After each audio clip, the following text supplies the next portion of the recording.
Welcome back to Lambda Bible Studies. I'm very excited to have Carl Benjamin, Sargon of Akkad on the channel. How are you doing? I'm very well. How are you? Yeah, I'm doing great. I'm excited to get into Joshua. I think it's going to be a fun stream. God, it's pretty rough, though, isn't it? It's been a few years since I read it, and so I reread it this afternoon. I was like, bloody hell. I'd Yeah, forgotten just how brutal it was. it's an authentic peek into the ancient world, isn't it? Oh, yes. Oh, yes. I've got a map. That's always exciting, isn't it? Oh, yeah. Yeah. Here's the region of interest. Mm-hmm. Um, they sort of the beginning of the book. They arrive here in Moab, um, and then they saunter in and attack places like Ai and Jericho. Yeah. Um, is there anything map wise that's any other context that's good that we should set before looking into the book? Do you reckon?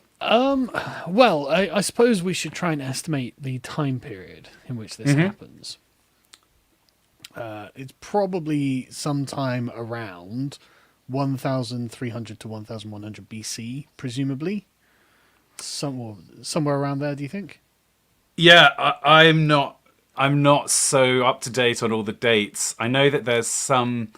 I'm aware that there's some debate about it because there's archaeological remains, and people try to figure out, does this building match with the date for this event? Yeah, yeah. But that sounds reasonable to me. I don't know. Yeah. Yeah, it's sometime around there, which, as I understand it, this area was basically controlled by Egypt at the time. This was part of the Yeah, Egyptian Empire. I describe this as a vassal state at this point of Egypt. Yeah. Yeah, or, I mean, maybe even as far as a province. Yeah. But, Yeah. yeah. This whole region is Canaan, by the way. At the top, you kind of get towards Syria.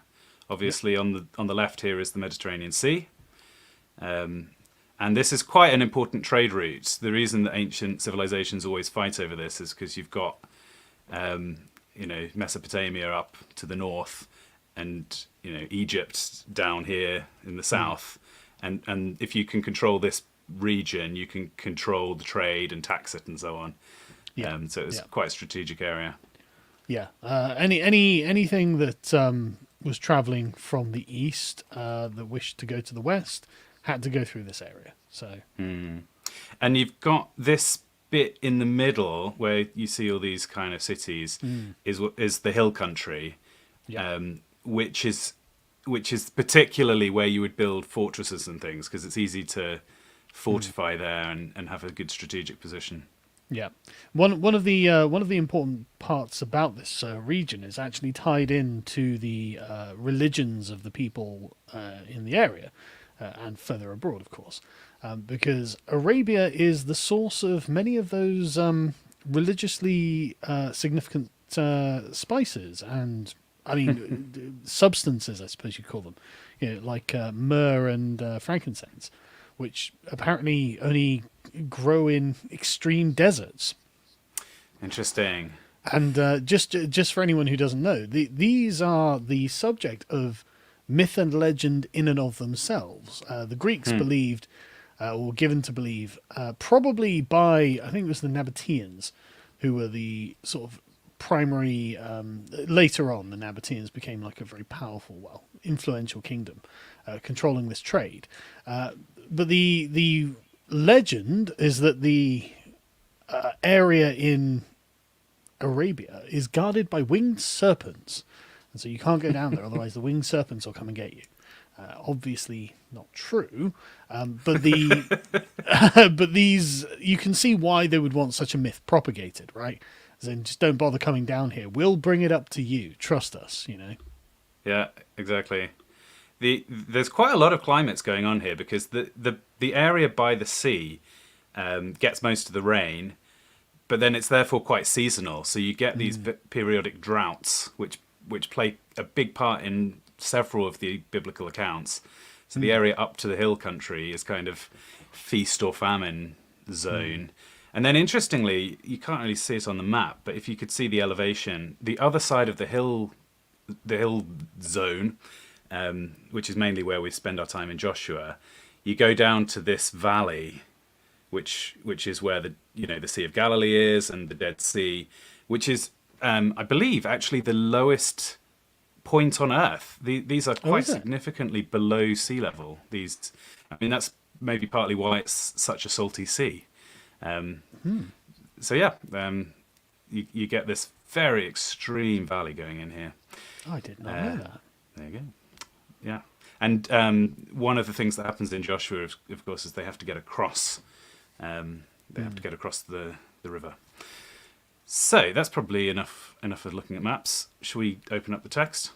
Yes, absolutely. Let me press some buttons. Another interesting, fun side point is that the whole book of Deuteronomy is basically a speech that's given at the beginning of at the kind of beginning of this epic adventure of Joshua. I'm trying to do two things at once. Share screen, Chrome tab. Let's share Joshua. But yes, there's an interesting verse from Deuteronomy that says, it is not because of your righteousness or your integrity that you're going in to take possession of the land, but on account of the wickedness of these nations, the Lord your God will drive them out before you to accomplish what he swore to your fathers. Yeah, I find that very interesting because the only wickedness I'm really aware of is the fact that they're pagans, I suppose.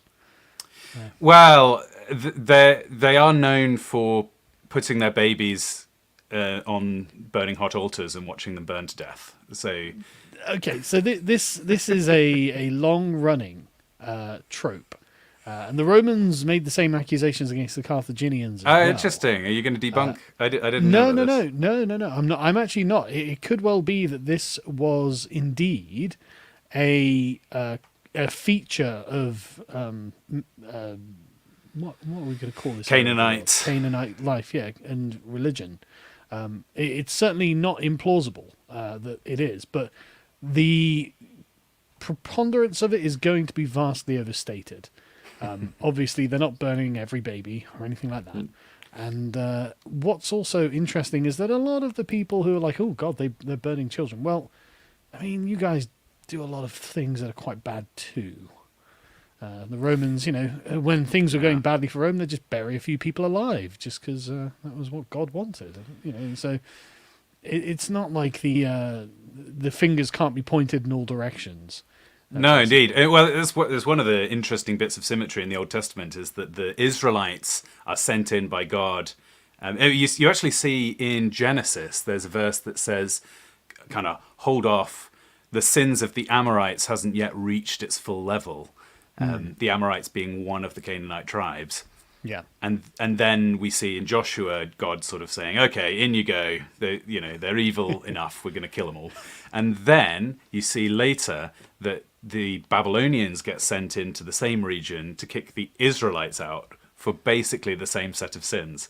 So there's this kind of like, everyone sins, everyone gets punished, even God's chosen people, right? Yeah, but I do think it is probably true that there was some sort of religious practice that happened where children were sacrificed. It's unlikely that the Romans, would have come to the same conclusion about a culture that came from the same region as well. It's unlikely they'd have just made up the same story out of whole cloth. So it probably is something that has happened in this region. If you're doubting that a culture would routinely kill their own kids for any reason, you do have to take a good, long, hard look at the place that you currently live. you do have to remember this when you walk past the Planned Parenthood. Yes. Yeah, exactly. Yeah. Yeah, great. So should we scan through chapter 1, which is basically Moses dies. The background here is that the Israelites have left Egypt. They were going to Canaan. They misbehaved en route and got told that none of the people who were currently alive would get to enter the land. So entire generation dead. Thanks God. The kind of adulterous, evil generation has all died in the desert. Yeah. And Joshua assumes command from Moses, and he's ready to go in with a sword. See, I was always very judgmental of God of this, but then I saw our current generation, and I thought, well, if God sends the millennials through the desert and they all have to perish, am I going to actually be upset by that? Yeah. Did you see that attack on the Van Gogh painting? It's just pathetic, isn't it? God. That'll date this stream, won't it? Yeah, it will, but it's just insufferable. Like, How could I don't even care. you think how could a whole generation be evil? and then you get a bit older and you think, oh yes, I understand. Yeah, so the Israelites are currently being taught by leftists as they walk through the desert. And God's furious about this, understandably and righteously so. And, Yeah, Cthulhu always swims away from God, you might say. Yes. All right, chapter 2. Let me know if you want to actually read some passages, because we can, but a little bit later on where it gets exciting. Yeah, sure. So there's this fun little incident where they need to send some spies in, some scouts, to figure out what's going on in the land. And 2 scouts encounter Rahab, and she offers them a place to hide so that they don't get caught and killed. Rahab is a prostitute, as I understand. She is a prostitute. Yeah, and God wasn't a big fan of prostitutes, though, was he? No, it's but this is the good prostitute. This is our prostitute. One of the 10 commandments is about sexual morality and fidelity. Yeah. Certainly, prostitution is something that's frowned upon by God. However, Rahab has faith, and oh, that's useful. well, it's not as trivial as it sounds. She ends up being referenced in the New Testament as an example, alongside people like Abraham, of faithful individuals who God approves of. And even she ends up in the genealogy of Jesus. So Jesus is descended from Rahab. Yes, that prostitute's great-great-great-great-grandson. Yes, that's mostly how he's known.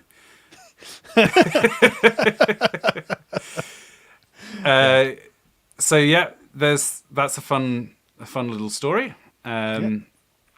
Crossing of the Jordan, as mentioned, this is the great river that after the land is settled, they end up dividing off 3 of the tribes from the other 9. For obvious reasons. I guess you see this throughout history, that rivers always end up being divisions between places. Don't they begin to backslide on their faith, though? Yes. Well, I wouldn't say begin, but... Well, yes, this new generation is not so much the heroes that you might hope for. But yes, so they're told to consecrate themselves, which is interesting, that in preparation for the Lord's work, they need to prepare themselves. So they are being given God's assistance in this matter, as they will indeed be given God's assistance. But it's kind of contingent on them playing ball to a certain extent, which they really are loath to do. But yes, they're given miraculous passage, much like Moses parted the Red Sea for them to escape from Egypt. The Ark of the Covenant is a fascinating item. It's and the fact that it actually has powers. It parts the Jordan for them, doesn't it? Yeah, it stops the Jordan or something. Yes, and it will be very significant in the conquering of Jericho in a minute. But yeah, and do you know that fun story where somebody touches the Ark of the Covenant and is struck dead immediately? Yeah. This is what leads conspiracy theorists to say that, it must be like electrified or something. I know there's a whole sort of genre of conspiracy theories around the Ark of the Covenant, as in what it did, where it is, and these are fantastic as well. Actually, I've got to say, because like they've got to the point where they're like, look, actually, what this does, if you set up like these particular things, it's got 2 winged angels where the wings are not touching and stuff like this. Apparently, it creates some sort of capacitor or something, and and so it can store charge. And so, that is a brilliant theory. I don't believe it, obviously, but Didn't how they have exciting. an episode of MythBusters where they almost killed Adam Savage with a prank? Where they were supposedly investigating this, but they hid a battery inside a box and got him to touch it without asking his permission, and he seriously could have had a heart attack. I did not know. I've not seen it. That's a fun clip to go and look for. But yes, the Ark of the Covenant, not a thing to be trifled with. And people are endlessly trying to find explanations for stories of the Bible with scientific backing. Some of them are doing that from the side of, as Christians who want to affirm the power of science, we're going to, things like, can we find evidence that there was a great wind that pushed the waters back so that when Moses held his hand out? And some of them obviously are atheists looking to say, well, these things that the Israelites saw weren't really God, they were just natural phenomena. I don't find either enormously fruitful paths myself. Yeah. I kind of think either you buy into there's a God who can perform miracles or you don't. And if I you quite do, enjoy then the ancient aliens angle, to be honest. it's all aliens. It's all alien technology, yeah. Yeah, that's a fun. Yes, I agree. There's definitely It's more fun. I don't entertainment. believe it, obviously. Yeah. But it's definitely more fun. Yeah. Great. So they made it across the Jordan. Yep. Should we press on? Place much their like 12 they would have done? stones. Yep. Here we are. Yes, the 12 memorial stones. I imagine you're wanting to stop where there's battles and things. Is that what we're shooting We for? can do, because one of my great loves is military history. And I have to say, Joshua is a very competent military leader. And often this is not done on the advice of God either. Right. So, Joshua knows how to win a battle. I'm very interested to hear about this because Yeah. it's not something I've got any knowledge of. So I'd be really interested in that angle. Yeah. So Passover is the thing that that they're remembering back to when they left Egypt. There was that occasion when they marked the doorways with blood, and the angel of the Lord passed over. And so every year since then, the angel of the Lord killed the firstborns of everyone in Egypt except those who had painted their doorposts. So there's Isn't it when they first arrive in Canaan that they have to all circumcise themselves? Oh yeah, we just went past that. Yeah, that always struck me as a strange.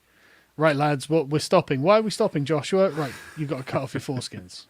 Well, all of Yeah, us. that Right must have now. been a pretty unpopular instruction. There's actually a funny. Go on. Yeah, go on. Well, what I was going to say that Sorry, you go ahead. there's a funny story in Genesis where a bunch of guys.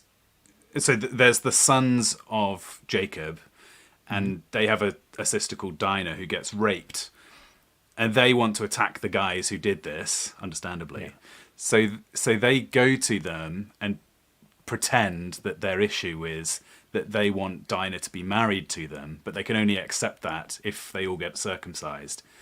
So they all agree and they get circumcised. And then while they're lying there in pain, like the next morning when they're still recovering, then the brothers go in and kill them all. This is like a tactic. Anyway, with the mass circumcision here, what I found interesting is that Joshua makes flint knives. We're told, and that's weird, isn't it? Like, why flint? Yeah, good question. Don't know. You know what they might. I mean, we know they've got access to metal because they've got swords. So why does it have to be a flint knife? I don't know. Is there some medical? Is there a danger of using what could potentially be a rusty implement if it's made of metal? No, because it would have been made of bronze, and bronze doesn't rust. It doesn't rust. That was a complete speculation on my part. I don't know. But it could not have been that. And so it's just weird, isn't it? Because they're going to have all these bronze knives, which can hold quite a good edge. You know, bronze can get quite sharp. And Jacob's like, no. Joshua's like, no. It has to be flint. It's like, what? Flint? Why? It's like, just has to. Just trust me on this. So, but I mean, it's difficult to make flint significantly sharp, and then you want me to Right. apply that to cut off a piece of my penis. Yeah. Interesting. Maybe Not a maybe fan he of was this, just Joshua. he was just a perennial traditionalist. That's what it was. That is really return to tradition. Yeah. Really, this? Couldn't you have just Yeah. got an Art Deco lamp or something? Well, no, couldn't we just use, one of these nice sharp metal knives that will get the job done really quickly? Because it's nice and sharp, and you just gone and then done out. That was probably very painful. I haven't been circumcised, so I wouldn't know, but I don't doubt that it's incredibly painful. And Josh was like, "No, we're going to have to hack it off with a piece of stone." I don't know. I don't know. Maybe they were Yeah. doing it with flint this whole time. Like, well, they used flint when they first did it, so let's keep using flint. I don't know. It's a good question. Yeah, but God doesn't seem to make an injunction about the material that the circumcision has to be performed with. No, So- that's true. Yeah, it seems to be Joshua's idea. So Yeah. what we're so far the analysis is Joshua good as a military leader, but bad as a surgeon. Well, I mean, we're not or at told least that as it a was sort of poor medical surgery. engineer. More like there are a bunch of guys standing around. It's like, okay, Joshua, okay, fair enough. The Lord says we have to chop off our foreskins. Okay, why the flint though? And Joshua's just like, yeah, it just has to be. So why did the Lord say that? It's like, well, no, but what's another thing that's interesting in this is that God speaks directly to Joshua. We're told, right? So Yeah. the Lord says to Joshua, and it's just as Yeah. if he's hanging around behind his shoulder or something. Yes. Like he doesn't have to go up a mountain or anything like Moses. Well, no, Moses initially went up a mountain to get the Ten Commandments, but then when they were traveling through the wilderness, there was mechanisms that meant that he got to speak quite regularly to God. There was, I mean, Moses had closer access to God really than anyone else, and closer than Joshua. But he used to come out of the tent with his face glowing bright. That's right, yeah. And people couldn't look at him, so he had to wear a veil. Which we don't have any record, I think, of that happening with Joshua. No, God just whispers in his ear. But there's an interesting theory that have you heard of theophanies? I've heard there's- the name. Yeah, so there's a few instances in the Old Testament where we see something like the angel of the Lord, or some figure who's not identified. But is a figure. It's definitely a temporal somebody figure, mysterious who shows up. Yeah. Maybe there's this priest in the order of Melchizedek. What does that mean? Or there's this guy who wrestles with Jacob, and there's a theory that all of these are instances of Jesus before the incarnation just coming along. So there's an interesting idea that maybe when these Old Testament prophets were talking to the Lord, there was something a bit like that going on. I feel that we're getting into the realm of head canon there, though. We've strayed far from. Yeah. Is this Jesus? Well, I mean, there's literally nothing to suggest it's Jesus. So, No, so, I mean, some of them have a little bit more evidence than others. In this case, I'd say, yeah. All we're told is that Joshua was told this from the Lord, and the mechanism isn't important, I guess, either to the narrative or to us. I mean, at the end of the day, it's God. I mean, can't he just magic the words in his mind? Of course he fucking can. Exactly. I mean, it's fun to speculate, but you can Yeah. go a bit mad with these headcanon theories. And another thing that I think is important to note is that the writing style is brief, shall we say. And so much is summarized in few words. And I mean, when we get to it, we'll talk about the amount and the events that are being talked about here. If you think about like what is actually encapsulated and what's being told in one sentence, there's a huge amount going on here. What's the implication of that? Which ancient sources are brief like that, and which are more Almost all elaborate? of them, actually. Okay, Almost all yeah. of them are incredibly brief, and it's actually quite a typical Middle Eastern trope, and same with the Anglo-Saxons, and like it's just something that people in ancient times just did, right? And I assume it's because so much of this will have been orally transmitted over the centuries that actual details have just been lost, right? And so it's just Yeah. like, right, what happened? There was a great battle, and one side won an overwhelming victory. That's basically all you need to know, because that's what advances the narrative. The actual details of it's actually very rare, or like relatively rare in ancient history, to get any substantive numbers. And when you do, it's from places with high civilization that wrote this down relatively swiftly, like Greece and Rome. Even like the Assyrians and the Babylonians would really have like a very shallow amount of information written down about their battles. Just, the Assyrian king, like, yeah, so I went down to this place. There was a great coalition against me. I destroyed them all because I'm fucking brilliant. And then I went up to this mountain, destroyed the rest of them because I'm fucking brilliant. Then I went home and made sacrifices to Asher and blah, blah, blah. Aren't I fantastic? And it's just like, okay, well, who knows how many people were involved in any of this, Yeah. And so with this, what's interesting is that at the beginning we're told that Joshua has 40,000 fighting men. Mm-hmm. Which is plausible, totally plausible. It's actually a very realistic number, even for this time. Right. However, like it is speculative. Obviously, it's one of those. It's one of those sort of 40 days and 40 nights things, right? Where the number 40 just means a lot. Yeah. So it's not meaning. They would have said 40,001 if an extra guy had shown up. Exactly. It's like of the order, to give you the idea of how many people were about. Yeah, but for 40,000, it's not impractical. I mean, like it's the same sort of sized army a pharaoh would have had, so it's not likely. And it would have, when we say fighting men, we're also talking about, just farmers with weapons. We're not talking about. Like trained Roman legionaries or something like that, But it's totally plausible that something of this size could have occurred. There's a suggestion from chat that flint knives might have been sharper at the time than the bronze knives, but I don't know about probably not. I've actually made a bronze sword, and you can get them very, very sharp. And I hadn't even. There's a special technique. Did you circumcise anyone with it? Not yet.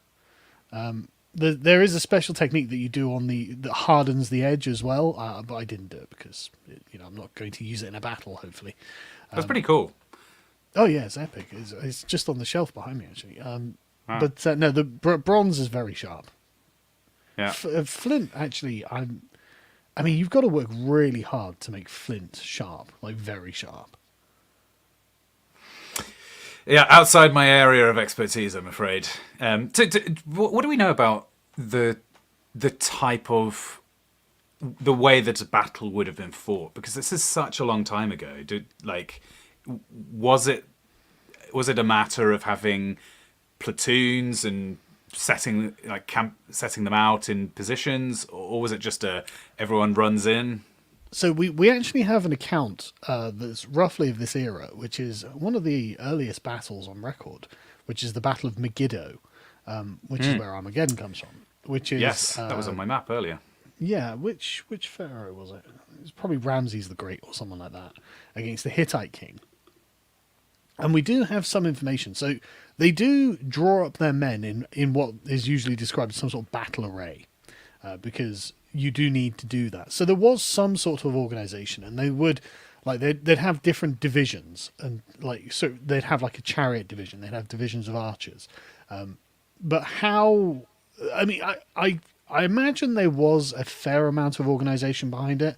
So, probably, but the quality of the men involved is speculative because a lot of them have just been levies, and so who knows, basically, is the answer. But they would have had some kind of organization. In fact, Joshua shows us some kind of organization in the story. Right. Yeah, so there was some. I mean, they understood that this was a mighty endeavor that needed planning. Yeah, you're not going to throw 40,000 people at something without thinking about it a bit. Yeah. I mean, I am obviously not convinced that it was actually 40,000 if said events were to have ever occurred, which again is doubtful, to be honest. Yeah, so people, there's a lot of theories about the historicity of these texts, and obviously it tends to be Christians standing up for this is all happened the way that it was written, and then there's Yeah. a spectrum through to, some people think it was written by the tribes that were already living there to make up a fake history, and some Yeah, people think the yeah. whole thing was invented by a group who were in captivity in Babylon. I would say, I'm of that opinion. Actually, I've got to say. are you? Yeah. I mean, there's a lot of historically plausible details about place names and tribes and things. Yeah. I mean, yes, Babylon was the greatest civilization of its time, but they didn't have the internet, so things were significantly harder to fake back then, and we now can verify a lot of the little details. So I think that it's a challenge to say that it was made up later, whilst seeming so, seeming to have such realism. I would argue. However, I think you could go back and forth on that, but I to be honest with you, Yeah, I don't think the sure. historicity of it is actually very important. It's the key thing. Sure. It's more the sort of national founding myth, right? That it Yeah. is. And so the actual concrete facts of any kind of story like this, I mean, it's so many events are being compressed into only 24 sort of passages. That it's if the broad strokes were even vaguely resembling accuracy of to the events, then that would be a fucking miracle.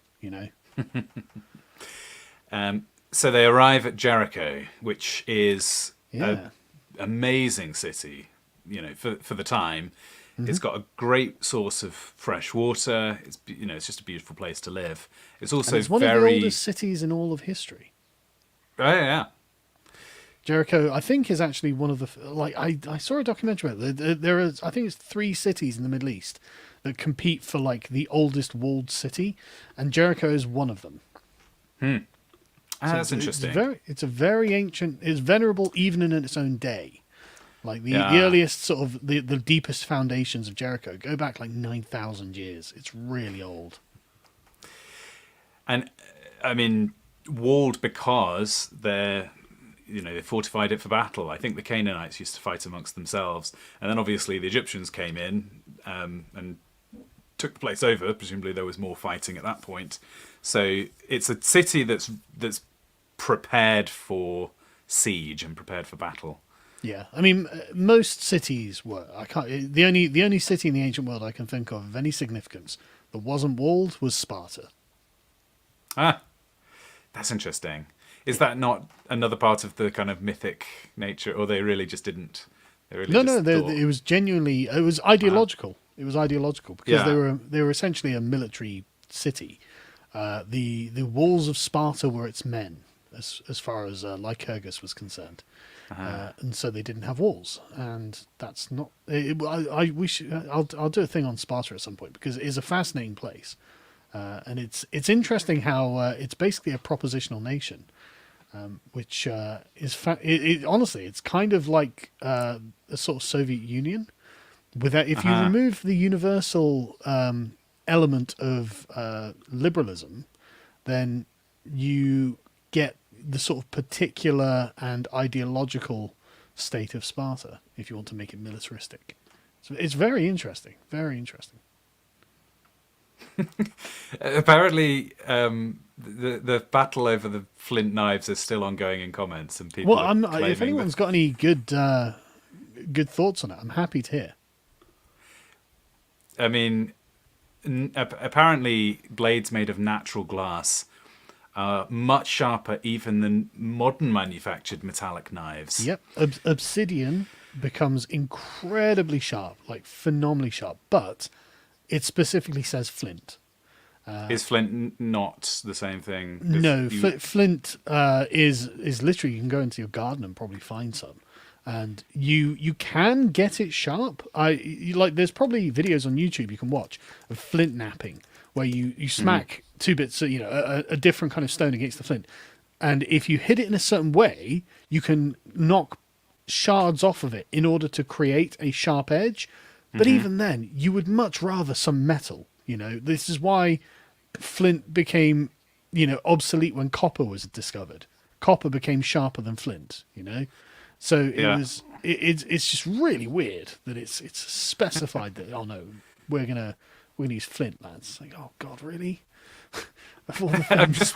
I'm just wondering whether the Hebrew word there had a broader meaning potentially. Well, maybe. Yeah. Maybe. Anyway, so how are we going to get into Jericho? The plan is we're going to walk around it. Well, many has times. the plan, doesn't he? This isn't Joshua's plan. This is God's plan. He says, "See, I have given Jericho into your hand." And Joshua sort of said, "What? Doesn't look I'm like standing it." outside. They take 7 priests and 7 trumpets, and on the 7th day. So obviously the numerology here, similar to what you were saying about 40,000, is 7 being the perfect number. We're gonna go round and round this tent thing, blast the horns, and then on at the end of this whole procedure, everyone's shouting and we've got the trumpets going, and the city wall just collapses, and you're in. I mean, which sucks for the people of Jericho, doesn't it? 'Cause they're just sat there, they've done nothing. It's not like they've wronged the Israelites, and suddenly at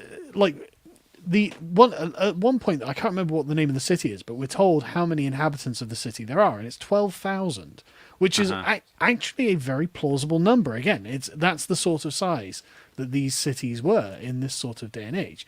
And so Jericho, though, Well, it's impressive work for the guys in Babylonian captivity to get that detail correct. Well, to be honest with you, it's not that impressive, because that's the kind of size that a moderate city would be. They live in them. Even in their era.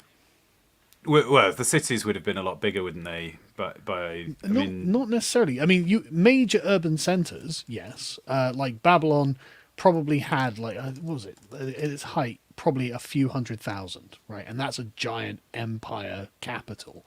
And so to have just a sort of a city of lesser importance having 12,000 people, that's totally plausible. But it doesn't really signify as much as you might want. Fair enough. So they've cracked this place open like a nut, and they've basically been given the instruction to go in and kill everybody. Yeah. Which they actually do. So for once, they follow the instructions. Weird how this is the instruction. Of all the instructions God gives them. That's what I was going to say. Although, I guess partly the the instruction to kill everybody was partly an instruction of don't take slaves and don't take the women as your. Although in some cases God does say to take the women. So I don't know. Yeah. If you were an ancient Near Eastern woman, would you rather be killed or taken as a sort of sex slave? Maybe? I mean, probably a slave. Let's be honest. Probably. But still, it's just very odd, isn't it? How God's just like, right, so kill everyone here. It's like, well, why did you put them there? Well, I put them there for you to kill, obviously.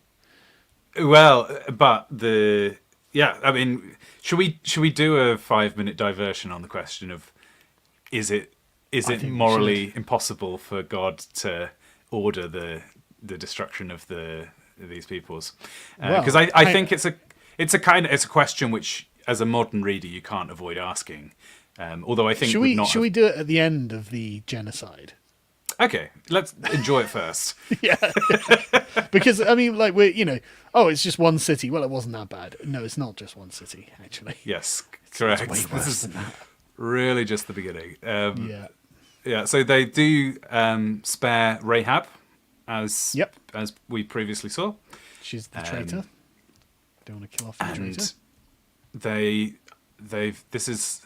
Taking down Jericho is pretty impressive, but there's lots of Canaan left to conquer. So, the thing, the poor people of Jericho are sat there going, well, we had all these walls. This was how, walls are really difficult to get through.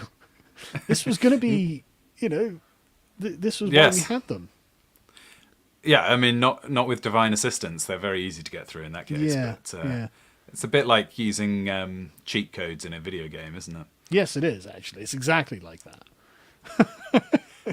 So the next big walled city that they're after is Ai, or, Yeah. or I. It's pronounced different ways, I but don't go know. Ai. Yeah. So again, they send in some spies, and the men of Ai this time get them, and Beat their asses. Oh, look at that. When God isn't doing the work for you. Yeah, no. And Yeah, there's Joshua hears about this, doesn't he? yeah, Joshua's not pleased, No. and he turns to God and actually basically despairs. He says that basically never mind that we defeated, never mind that you just miraculously brought the walls down of the previous city. You're now incapable against the Amorites. So I don't think Joshua showing enormous faith in this in this exchange. Or enormous prudence. I mean, like, hang on. God's a vengeful God. He's not exactly placid. And you're going to sit there bitching him out, are you? God must be sat in the room being like, mate, who do you think you're talking to? Yeah, yeah. I mean, for all the people these days who have a faith, and yet would just love to see some miraculous thing to kind of confirm what they believe. Imagine being given miraculous crossing of the Jordan, miraculous destruction of Jericho, and then still not trusting in God. But that's the human heart, I guess. Also being basically ungrateful. Like, Joshua comes across as a bit of a bitch in this one, actually. And it's like, well, okay, fine, you might have to do some of the work yourself. Oh dear. Yeah, that's a good point. That it is curious that God still requires the Israelites to do a lot of heavy lifting here. Like, they're still going in by hand with swords and doing a lot of the fighting. So God sort of assists to some degree, but only does the first sort of necessary 10%, and then once you've got the advantage, it's down to you. But I can see the desire to make them do it themselves, right? If it's a very challenging thing, something given has no value. That sort of philosophy that God seems to be employing here. Okay, yeah, make them do it themselves, And it's interesting how Joshua, after Jericho, he's like, "Oh, God's just going to do it all for us." Like, no, you got to do some of it yourself. There's actually a way of looking at it which is the other way around, a bit like the joy that is gained on both sides when a father helps the child first ride a bike. Like, the child actually gets a lot of joy out of taking part in the bike riding activity. Doesn't just want to be carried around for the rest of their life. There's a way of looking at God's interactions with man of like, actually, it's a real privilege that God allows us to take part, even though we don't have to. We could very easily just do nothing and God would take over. Like, what is it? When Jesus is coming into Jerusalem and he says, if the people weren't praising, then the very stones would cry out. There's like a backup plan that doesn't involve humanity, but it's kind of a privilege to get to join in on God's plans. In this case, plans that involve quite a lot of bloodshed. Yeah. Yeah, why these plans? Yeah, well, as I say, I think in a way, depending on who you talk to, this bit of the Bible is either a big challenge, or actually this bit's easy to understand. Of course you understand, war-making, marauding God, but then it's the forgiveness that's more of a problem. So for example, some of the neo-pagans, they'd be loving this. Well, you can see why the Gnostics had the impression that they had, right? Like, well, hang on, this is not the same God. Yes, kind of throw out the Old Testament and just stick with the turn the other cheek Jesus. Yeah, I mean, it's hard to fault them on it, to be honest, because this doesn't appear to be the same God, really. This God's not very nice. If you're person in Jericho, you're like, but what did I do? I wouldn't agree that they're different. I think they're very easy to harmonize. But I think you were wise in what you said before of let's get through the Yeah, history yeah. and then we can come back and discuss the philosophy of it. So next chapter Yes, yes. is the fall of AI a good one to dig into, or is there another battle that Yeah, would be yeah, better? yeah. No, this is pretty good actually, because this shows that Joshua actually has some chops as a commander. Yes. The men of AI, which we assume are roughly about 6,000. Joshua had said, right, okay, they're not actually very many of them, so we'll just send 3,000 men over there, and they'll be able to win. And actually, the men of AI whip their asses, and so Joshua's panicking, and he's like, "Oh God, what am I going to do?" And I'm sure God says, "Look, just stop being a bitch about it," basically. And so he's like, "Right, okay, yeah, good point. I do have to get this done." So he says, "Right, what we'll do is we'll set an ambush." And we will, because when they chased us off, they chased us a significant distance away from the city. So we'll put like 5,000 men behind a hill or something. And once they will go out and fight them again, and they'll come out to fight us because they're contemptuous of us. They are convinced that they can defeat us. And when we run off, our men will run into the city, which will presumably be undefended, and burn it down, start fires, and then the men of AI will be disheartened because they'll see all of the damage that's being done to their city, and we'll turn on them and start attacking them in their disheartened state, and then Yeah. the men who are burning the city also come out to attack them in the rear, completing basically an envelopment of the entire army of AI, which is what happens according to the narrative. And they're totally wiped out. And of course, the Israelites then take the city and kill everything in it.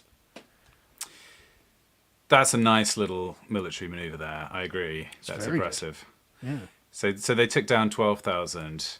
But presumably the trick is, even though you've got a bigger army, you want to minimize your own losses. Is that the Oh idea? yes, That yes, oh yes. with your clever tactics, you actually Yeah.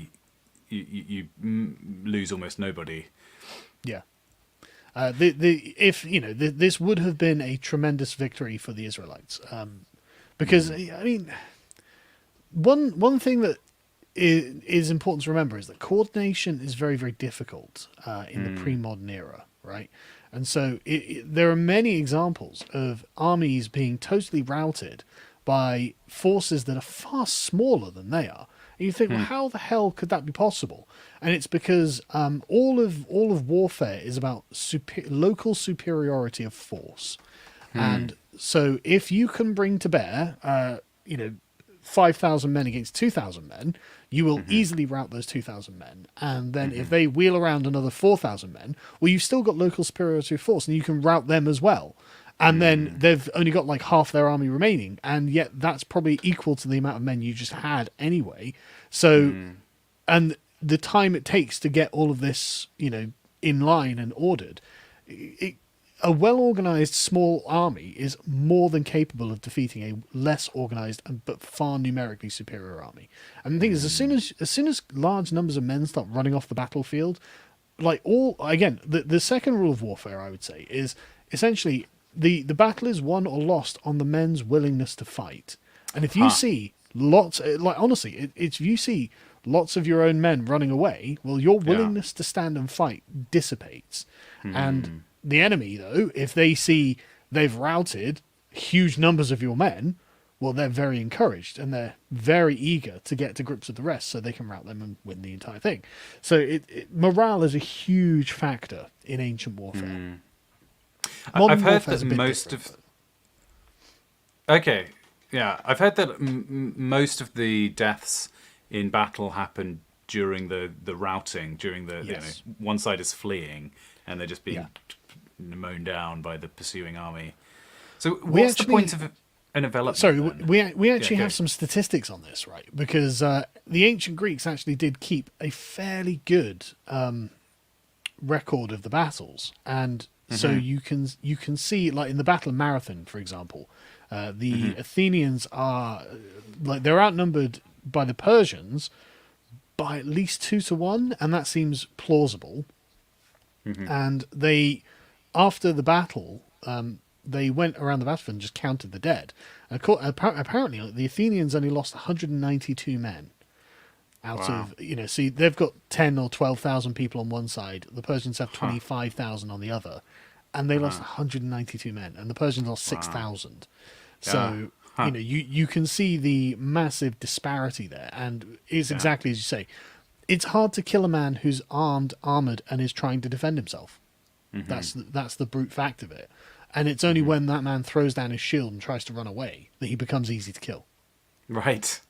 So then, and I've seen this tactic in other cases as well, where you deliberately envelop your enemy. But it always strikes me as a strange thing to do deliberately, because surely if you're surrounded, your back's to the wall, you're not going to flee, you're going to fight. So you're actually going to be more dangerous. Well, this is exactly the Sun Tzu position on it. And it is true, obviously, that if you don't give people a way out, then they don't run away. They have to fight to death. They're more probably going to be more determined than you in battle, because at least you have the option at any point of dropping back. That is true, but the counterpoint to that is that when you are totally surrounded, you are going to die. Do you remember Lord of the Rings, right? In the final film, where they're attacking Mordor, and then the army of Mordor just comes out and surrounds the allies. And it's just this is the worst possible scenario to be in. So morale-wise, it's just terrible. Like you'd actually rather be fleeing morale-wise than surrounded, because at least if you're fleeing, you might get away. Not even about morale. Just practically, it would just be better to be running away than it would be to be surrounded. Because another thing as well, like the reason that you want to outflank the enemy is because it opens up a second front, but it also it makes you afraid, because like you're looking forward. Remember, like when you're wearing a helmet, you've got you've only got about 3 or 4 square feet in front of you that you can actually see on an ancient battlefield, because you're standing shoulder to shoulder with other men. You can't really see anything. There's a lot of noise anyway. And then if 2 or 3 ranks behind you, you start hearing men screaming, and there's a bunch of guys attacking in the back. And that's when panic sets in. It's just you just get panicked. You're just, oh god, I don't know what's going on. Wow. Something's happening. We're being attacked in the rear. We're all going to die. Oh god, I've got to run. This is where the panic sets in. And so this is why Joshua's maneuver here is absolutely excellent. An ambush is a good thing anyway. And what he's doing here is called a feigned retreat, which is a difficult tactic, because of course if your men are pretending to run away, well, that can actually easily just turn into a flight. It's easy to just say, oh, actually no, we are just going to run. And so it is strategically advanced that Joshua is doing this. And then to get the guys who are burning the city to come back and get them in the rear, that's excellent strategy. Yeah.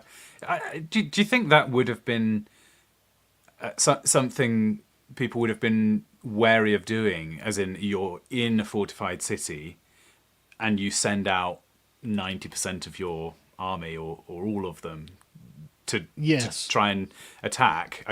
Surely you're a little bit worried about this possibility of what if we get attacked either by somebody else or... It's called a sally, and you usually only do it when either you are so superior to the enemy that you can't possibly lose, or when you are in a dire strait and you can't really afford to be locked up in your city for a prolonged siege. Because sieges can go on for years. Really... It's actually incredible when you think about it. Like Nebuchadnezzar's siege of Tyre went on for 13 years. Wow. 13 straight years. He had his army camped outside of Tyre because it was an island and he couldn't take it. And it was just... Okay. I mean, that is mental, isn't it? 13 years. You could have grown up. You're a teenager and you know nothing other than, well, we live under a siege, Yeah. Was Tyre then getting their resources over the sea? Water, yeah. Okay. That's the trick to ending to winning a siege quickly, isn't it? To cut off the supply routes, but Yes. harder on the coast. Yeah. It's generally quite a difficult thing to do anyway, actually. Right. So, do you want to now talk about the morality of the instructions that happen quite a few times through the Old Testament? No, where no, no. God Let's, says, let's you wanna keep carry on? going. Let's keep Okay. going through the massacre. Sure. Yeah. I Okay. want to really get this massacre out in the open. Yeah. Let's not dodge the brute No. facts. Yeah. Okay. So, should we carry on? Yeah, please. Joshua 9. Okay, this is a fun little story, isn't it? Do you want to explain what happens with the Gibeonites? Oh yeah, they say, well, we'll make a peace treaty with you, and they tell them that they live far away, but Joshua's like, actually, no, don't you live over the hill? Is that the one? Yes, yeah. Yeah, and so they're basically reduced to a form of serfdom for the Israelites as punishment. So obviously Joshua's made his pact and he's sanctified it in the eyes of the Lord, and so he's like, well, I can't just kill them, but we may as well turn them into our bitches for lying. You will never be anything but servants, cutters of wood and drawers of water for the house of my God. Yeah. That's the curse. I mean, Joshua's a pretty mean guy, really. Cutting wood sounds quite wholesome, actually. But Well, compared to some of the other punishments Joshua metes out, yeah, I suppose. Yeah. Everyone in this city has to die. So really, everyone, everyone. Even the animals have to die. So what, the animals? They sinned against God. Yeah. Women, children, men, animals, everything.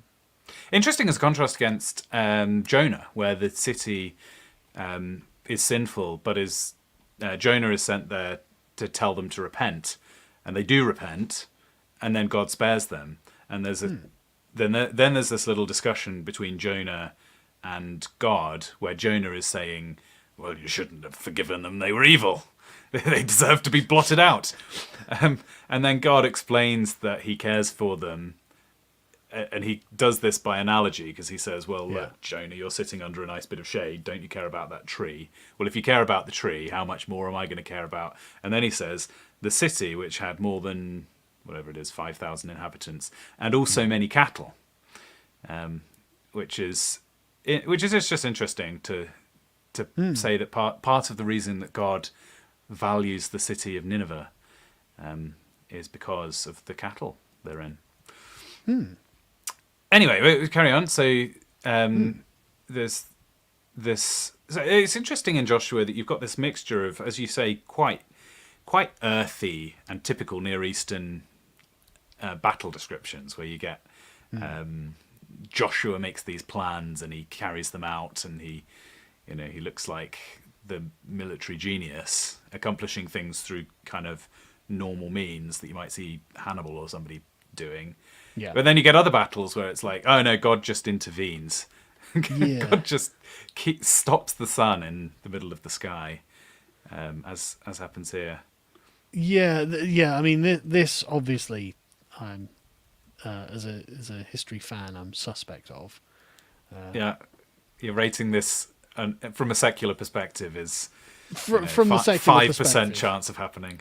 not even 5%. No, obviously. Chance. Yeah. But I mean, interestingly, God's like, I'll stop the sun. Why? So you can kill everyone.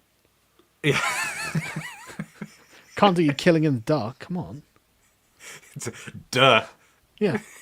So Josh is probably, Okay. thanks a lot, God. That makes it a little easier.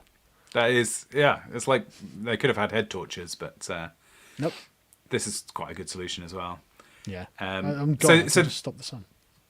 Yeah, so the people that the Israelites were fighting against here was a coalition of 5 kings Yeah. from 5 of the Amorites, and they are chased down and assassinated. In fact, they are after being hung on defeated. trees, Yeah. which is specifically, as far as the Israelites are concerned, is a cursed way to die. So it's particularly, from their perspective, this is a particular type of punishment. It's actually worse to be hung on a tree from an Israelite perspective than Any particular killed on the reason? battlefield.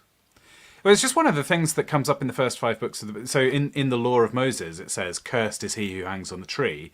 Obviously, you then see the significance of that in the New Testament because Jesus is hung on the tree to die on the cross, and therefore is considered cursed. Right. So there's some significance to that in the New Testament, but I don't think there's any particular reason given. I think it's somewhat arbitrary when the command is originally given.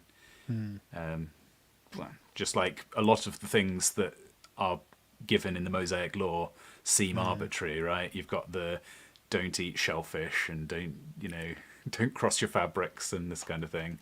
But they sort of have the linen rule is a very strange one. Or indeed, cut off the end of your penis is quite arbitrary in a sense. Yeah. But these things, once they are given as instructions, if you take them seriously, at least they mean that you are taking seriously the person who gave you the instructions, because there's no practical reason that you would. Well, although people cut argue off the end of your dick, yeah, that is taking it seriously. I've person who mixes wool with linen. I mean, Jesus fucking Christ, I've heard it argued that circumcision had some medical benefit, and in fact, I think that idea is still going around in the US, isn't it? People heard it argued by American surgeons as a big fucking cope.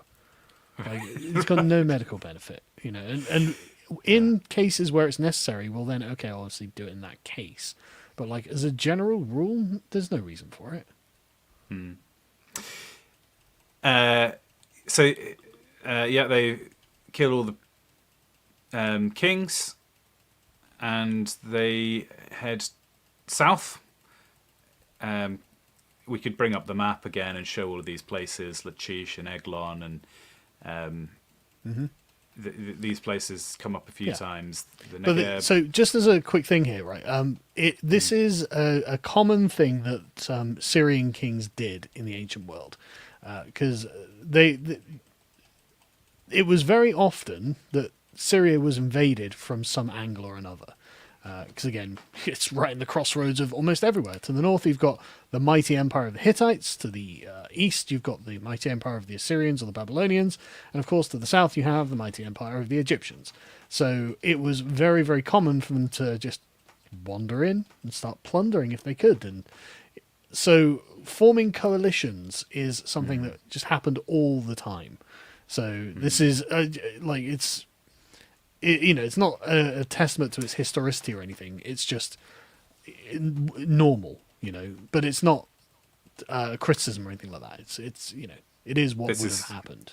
This is reasonable that this could have been going on, yeah. Inevitable, in fact, I would say. Yes, and in a sense, the Canaanites it wasn't like the country of Canaan. And I think even the Amorites, it wasn't like, so them being a subset of the Canaanites, the Amorites. It wasn't even like the Amorites were a single cohesive people. It was lots of little tribes.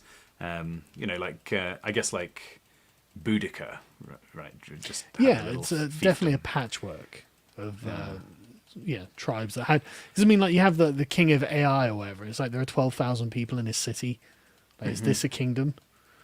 Yeah, and even though they would war against each other, they would then fight shoulder to shoulder against an outsider who was coming in. It's kind of me and my brother against, etc. Just like the Greeks. This was just this was definitely the era of small city states. Yes. What is it? Me and my brother against my cousin. Me and my cousin against the stranger. That kind of principle. Yeah, exactly. But yeah, so Joshua just basically goes around this area killing everyone. As he had been told to do.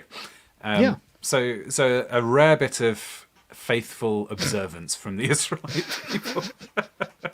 For once in their lives, they actually do as the Lord God commands. They're like, just tell us to do something we already want to do, God. But that is actually very much how it comes across. Yeah, basically. And it's totally merciless as well. And in fact, at one point in the text, it does say, without mercy, as in just it is absolutely flat out genocidal. And it's like, okay, this is like we are given no indication that anyone was spared from this, which is pretty horrible. And I mean, I've heard it said that in male psychology, maybe not all men, but a lot of people in battle, they kind of enjoy it, and even killing people, because people report, although they wouldn't admit it in civilized company, but actually they really like the kind of power and the excitement of taking a life.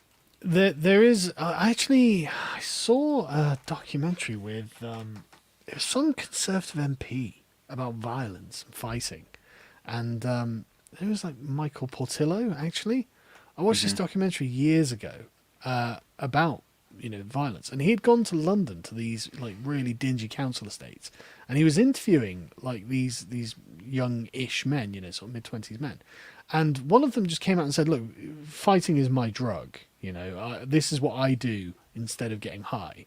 And so apparently they had some sort of study that suggested about 10% of men just really enjoy fighting. Just it's a genuine pleasure. So it is definitely true. But I think the thing that's more important here is that when like a battle's a very dangerous thing, right? And when you win, and suddenly like it seems that there's a kind of rush, and you like all of these tensions in a sort of cathartic release are unleashed. As unpleasant as they are, it seems very, very common, and it seems to have been well known in the ancient world that, look, if we get into your city, everyone's going to get killed because our guys are just going to go fucking ballistic. So surrender now, because once they're off the leash, and once they're in your city and running around, how are we going to stop them? Yeah. So Yeah. it's not uncommon at all for that to be the case. So there's definitely something, an element to it that's kind of eternal. Yeah.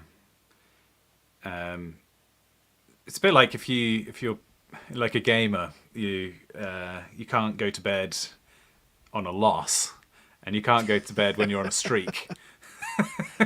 So you just keep playing forever.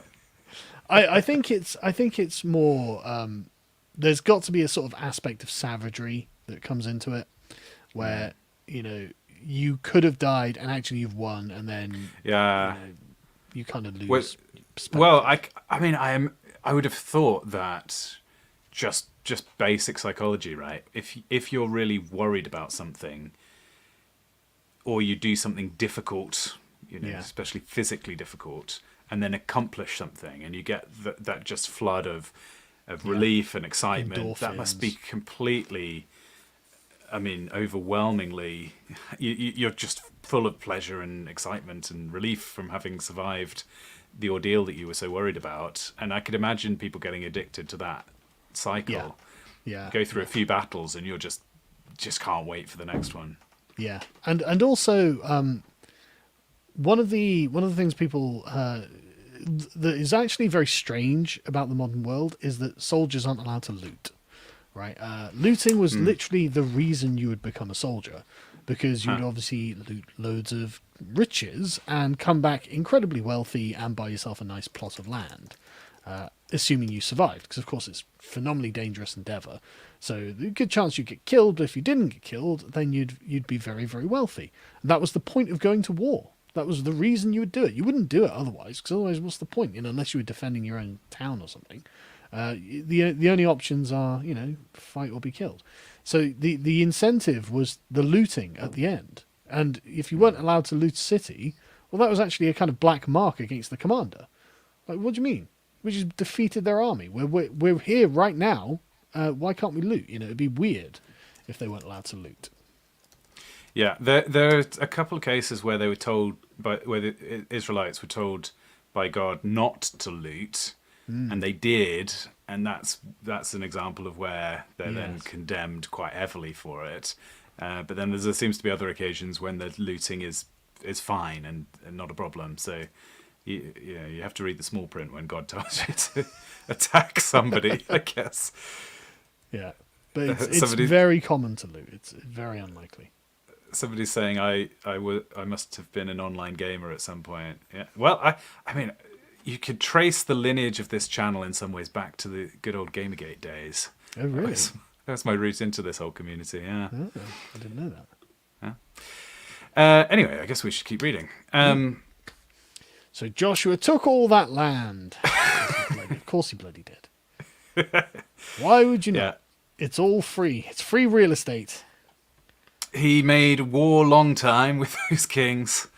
There was not a city that made peace with the people of Israel, except the Hivites, the inhabitants of Gibeon. They took them all in battle. For, now this is interesting, it was the Lord's doing to harden their hearts that they should come against Israel in battle, in order that they should be devoted to destruction and should receive no mercy but be destroyed, just as the Lord commanded Moses. So what do you make of that?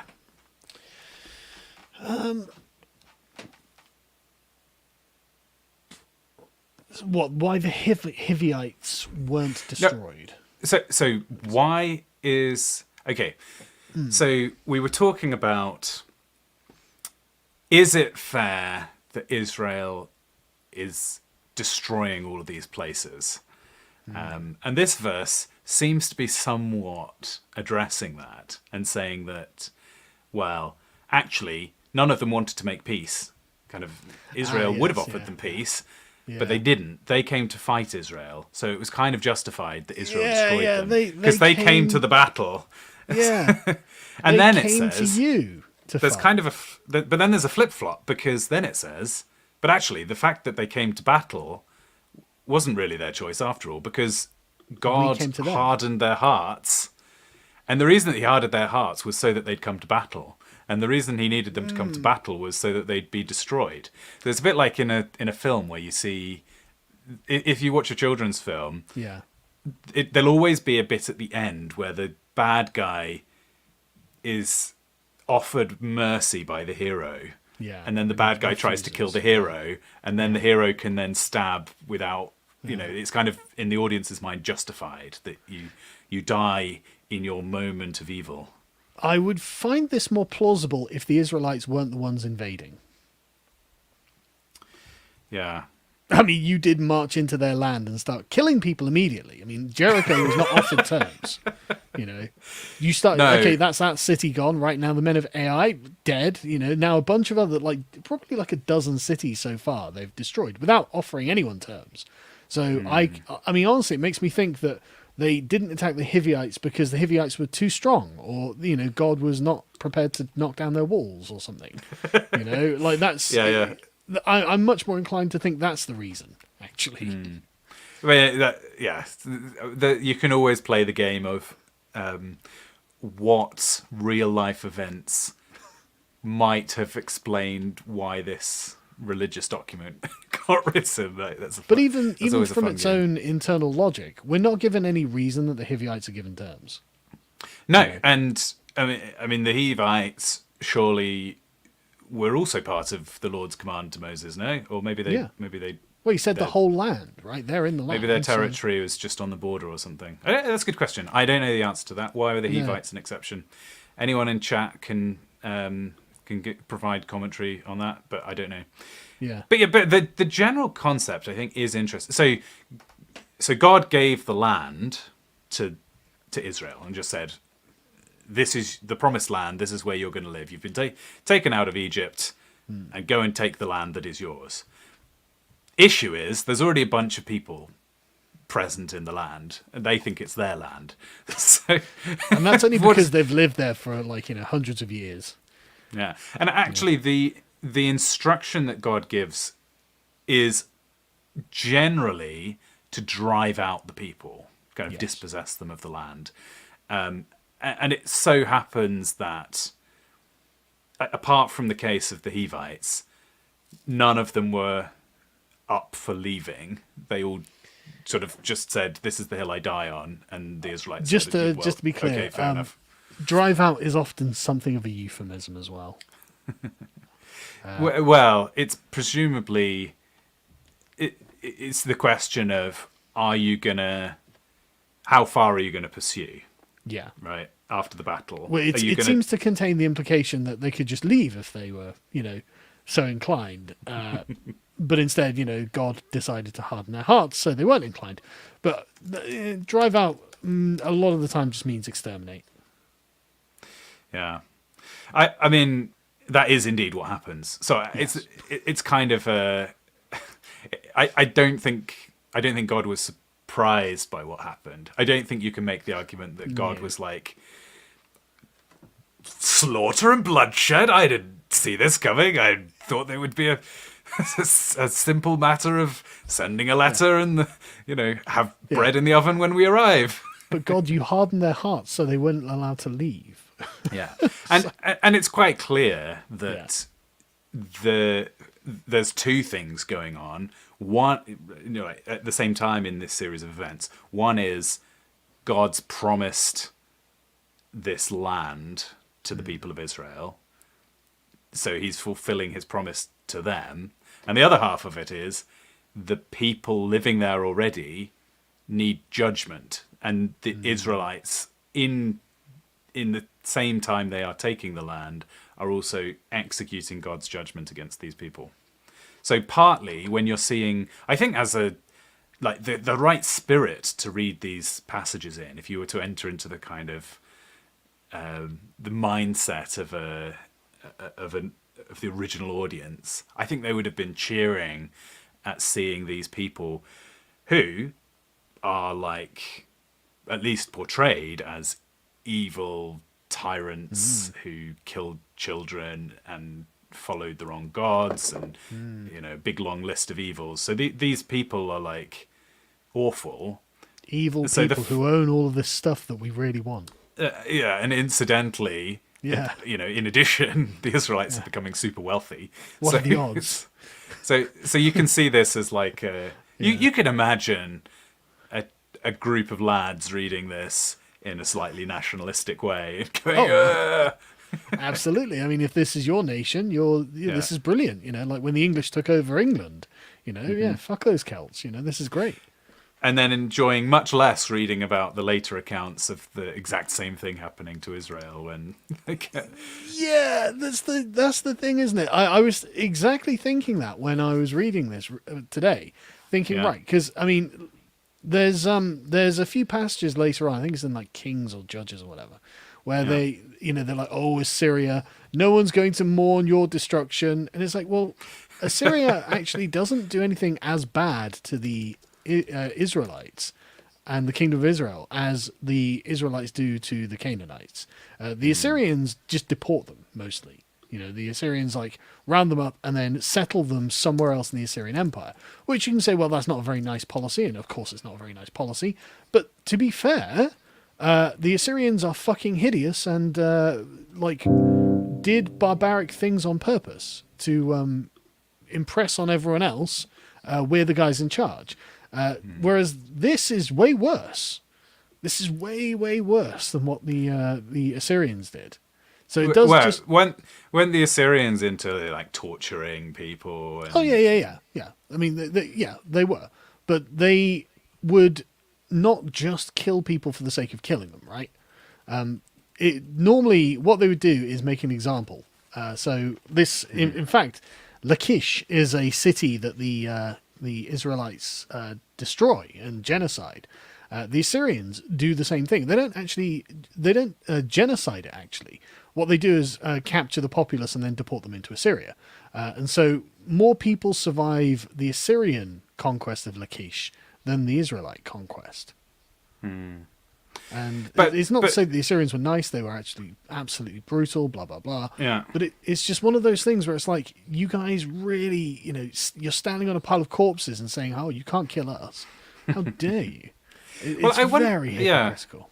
I wonder if there's a strangely different perspective on the whole subject of death. In the modern world, we are so detached from the processes of life that we sort of think that we're going to live forever. Whereas actually, if you, in the ancient world, were to be, for example, beheaded, I think most people's reaction would be, well, that's actually a pretty good way to go, given the alternatives. So being killed Yeah, in it could be battle worse. is, potentially, there's less moral guilt attached to killing somebody in a battle in the ancient world than we think of it now. In fact, we're living in quite a peaceful time. I wonder, suppose World War III were to break out and people were being conscripted, I actually think we might see quite a strong push to normalise killing in battle again. I don't think there's any guilt that can be attached to a soldier who kills in battle, right? I don't think there's any guilt that's attached to that at all. But the question is what you do with civilians, and the Assyrians would just capture them and resettle them, and that was that. You are now a subject of the great Assyrian king. You would just suck it up because that's what happens when the Assyrians come around. And it turns out that when the Israelites do it, you're getting killed. I'd rather get deported somewhere else in Mesopotamia, to be honest. Yeah, I remember when I think it was the end of World War II. And do you mind if I grab a drink quickly? Please go ahead. I'll do some super chats while you're away. Okay. No. Or that, yeah. Well, any for me, save. I'm only going to grab a cup. Okay. So I'll be back in a sec. Yeah, actually, that's fair. If I do a super chat, sometimes I'm sending it specifically because I want it answered by the guest. So maybe that's a rude thing to do. But Gad says, been going through the motions with my Bible reading recently, but this series has really got me back into it. Thanks, Luke. I mean, that's wonderful to hear. It's funny because I do these streams and sort of forget that people actually watch them. They sort of go into the ether. So I'm, praise God that he's using this little pastime of mine for actually building his kingdom and, bringing people on a journey to him. That's great to hear. Next. Love this stream. Top notch. However, okay, this addresses Carl, so I'll have to mention this one when he gets back. Listening to Carl effortlessly opine about ancient battles and tactics. Pity that Furious isn't here as well. He and Carl have got to chat about these things one of these days. Yes, I have one or more streams planned with Furious. We want to elaborate a bit more on what we talked about during Lamster. And I agree. I love learning about history, but I'm very new to it. And so, it's always wonderful. Go and subscribe to Apostolic Majesty's channel, for example, and you will hear discussions that go much deeper than I can offer. But maybe sometimes it's useful on a stream to have somebody bringing the perspective of a normie, right? I can ask the dumb questions from time to time. Or maybe that's just what I tell myself. Cringewalker, how are you doing? If you're curious about the fabrics, priests wore linen and wool together. So it's to say, don't dress like a priest if you aren't one. Oh, that's very interesting. So this is a reference to earlier in the stream. I was saying it's arbitrary to say, don't mix fabrics. Maybe arbitrary isn't exactly the right word. There was a method made to make a distinction between priests and non-priests, and the method was arbitrary, I guess, in this case. One way or another, the instructions needed to be followed because of their symbolic meaning rather than a sort of eternal meaning. Another one from Cringewalker. Fringe idea. I love a fringe idea. Fringe idea why the Hivites were spared. Oh yeah, I should look through chat to see if there's any other theories on this question. The word means tent dweller. Given the rural-urban animosity, they may have been viewed as a kin of sorts. Oh yeah, I remember Cringewalker talking to me about this before, that the Israelites kind of... Well, I guess while they were in the desert, they were a nomadic people. They were tent dwellers, and that comes with a certain reputation. The people living in cities look down on the rural bumpkins and are quite surprised when they march around your city and then it falls over in a heap. Woman's Hour is on, and I I mean, I'd hate for Poe to suffer because I'm cross streaming. So everybody who would have watched Woman's Hour, don't forget to watch it back if you're not watching it live.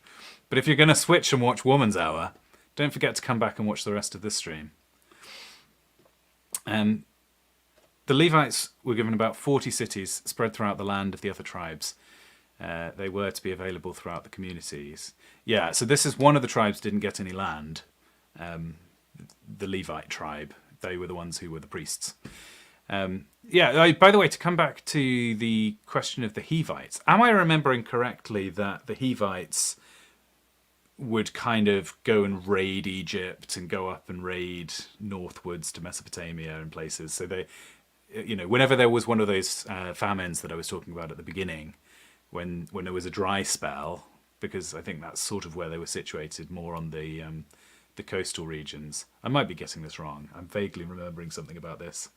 So yes, if they were more of a kind of nomadic raiding kind of group, then maybe they weren't dispossessed of their land because they didn't really have any, is maybe what it comes down to. I'll post here live. So did I start at the same time as Woman's Hour? Well, I mean, my eternal apologies, but sorry, this was the only time that worked. That's all right. The super chat that was most relevant to you was Marcos588 was saying that he was loving the stream, but he wants to hear you talk to Furious about ancient battles. I'm more than happy to do that. I would love to talk to Furious about ancient battles because I understand that we both have an interest in them. I just really enjoy them. It's one of those things. If you think if you ever had a time machine, you'd want to go back and see what was it really like, right? There's so many unanswered questions. Yeah, it's just holes in our knowledge. I would assume. Oh yeah, because it just hadn't happened for such a long time. Nobody really knows, and it's just like, well, and to be able to actually witness some of the battles, like if you get an aerial view or something, that'd be incredible. Yeah, it would. All right, should we get back into Joshua? Yeah, sorry, where were we? Well, we're kind of coming towards chapter 12, which is sort of towards the end of the Conquest, and I think there's bits of what sort of the aftermath after this. Then the land's divided up between the tribes, isn't it? Yeah, there's a fairly detailed description, which I wonder if this originated, like that bit of it originated as a document that was kind of a legal document, All right, let's figure out who gets what. Well, I don't doubt this would have been referenced over border disputes and land disputes, I'm from the half tribe of Manasseh, and this was allotted to us during the conquest of Joshua. I don't doubt that happened a lot. I mean, they wouldn't have used this document if it was only written after they were dispossessed themselves. Yeah. But assuming that it was written, well, even if it wasn't written, it would have been an oral tradition, right? I see what you mean. So okay, interesting. It would have been, everyone knows, that this is how the history say, blah blah blah. Yeah. Well, okay, fair enough. I think the accusations against the document that I've heard are a little bit more barbed sometimes, in saying that it was fabricated from nothing, during exile. But seems a bit harsh. I think, your halfway house of, well, there was a pretty strong oral tradition that was only written down later. Is not so problematic, I guess. I mean, it's generally how these things go, I think. Like, I think the classic example of this is actually the poem Beowulf. Okay. If you look at the general pattern of migration of, like, the German-speaking people, and the Anglo-Saxons in particular, like, the story happens on the far side of Sweden, and then into Denmark, and then it's only really remembered in England, it seems, or it's written down in England. And so this was clearly a story that happened, that had been present in the folklore for many, many, many centuries. And the movement of the people was, the story went with them, And so it's still set in Gotland or Geatland or whatever it's called, and yet it's being written down, thousands and thousands of miles away in England. I mean, they did have writing technology at this time, right? There were scripts, the Hebrew runes. I've done some streams that are quite interesting, seeing how the different languages at the time influence each other, and also in some ways you can see the influence even on our letters today of some of this stuff. So the Sumerians and the Akkadians had a written language over 1,000 years prior. So writing was a thing. But would have been expensive. So even that would somewhat explain the terse language. You have to keep it terse if you're going to remember it. You also have to keep it terse if you're going to make lots of expensive copies of a document. Yes. And also, it took a long time for things like this to get written down, because you have actually some interesting factors at work. The first one is everyone knows the story. You don't need to write down. Everyone grew up hearing these stories being recited, week in and week out. All of these things are told in the synagogue and the congregations, and then any heroic stories are told in bars and taverns and whatever, blah blah blah.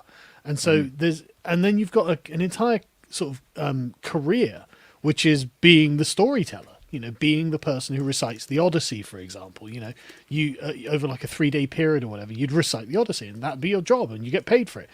Why the fuck would you want to write down? You spent 20 years memorizing the fucking thing. No, you can pay me and I'll recite it to you. And then you've got the poetic aspect of these stories, which is they're a form of entertainment. They're fun. They're you don't. It's not the same to read them as it is to have a great poet recite it to you. It's not the same. Yeah. And also, most writing from the ancient world is incredibly practical.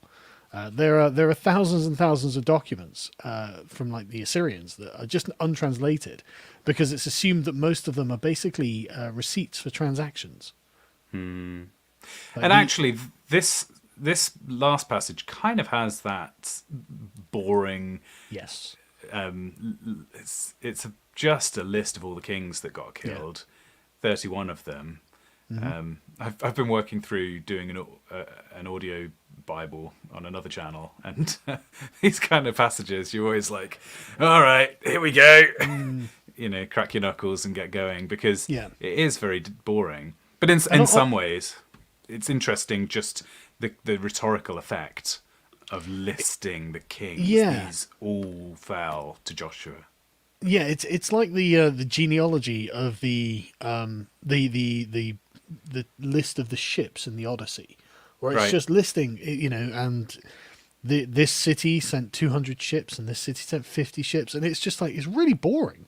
It's just like, okay, all right, whatever. Yeah. But that, that's what they do. Maybe they would have had a shot with every king. Maybe. That's quite a lot, actually. A sip. Yeah. And another point as well is that because in this era literacy would have been such a rare phenomenon, what's the point in writing down a story? Who's going to read it? No one's going to read it, because no one can read, virtually. True. I mean, I've heard it said that the Israelites had a surprisingly high level of literacy, but even there, yes, most people would have been reliant on hearing people who could read to them occasionally. By the way, I just thought we've missed a key story for entertainment value, which is the death of Eglon, King Eglon, who... this is not in Josh, it's in Judges. Okay, let's just, because I've mentioned it now. Yeah. It's in Judges 3. There's this hilarious description of how the king of Eglon dies. I don't know if you've heard this before. Remind me. I have read the entire thing, obviously. So I mean, I have read it, but like, it's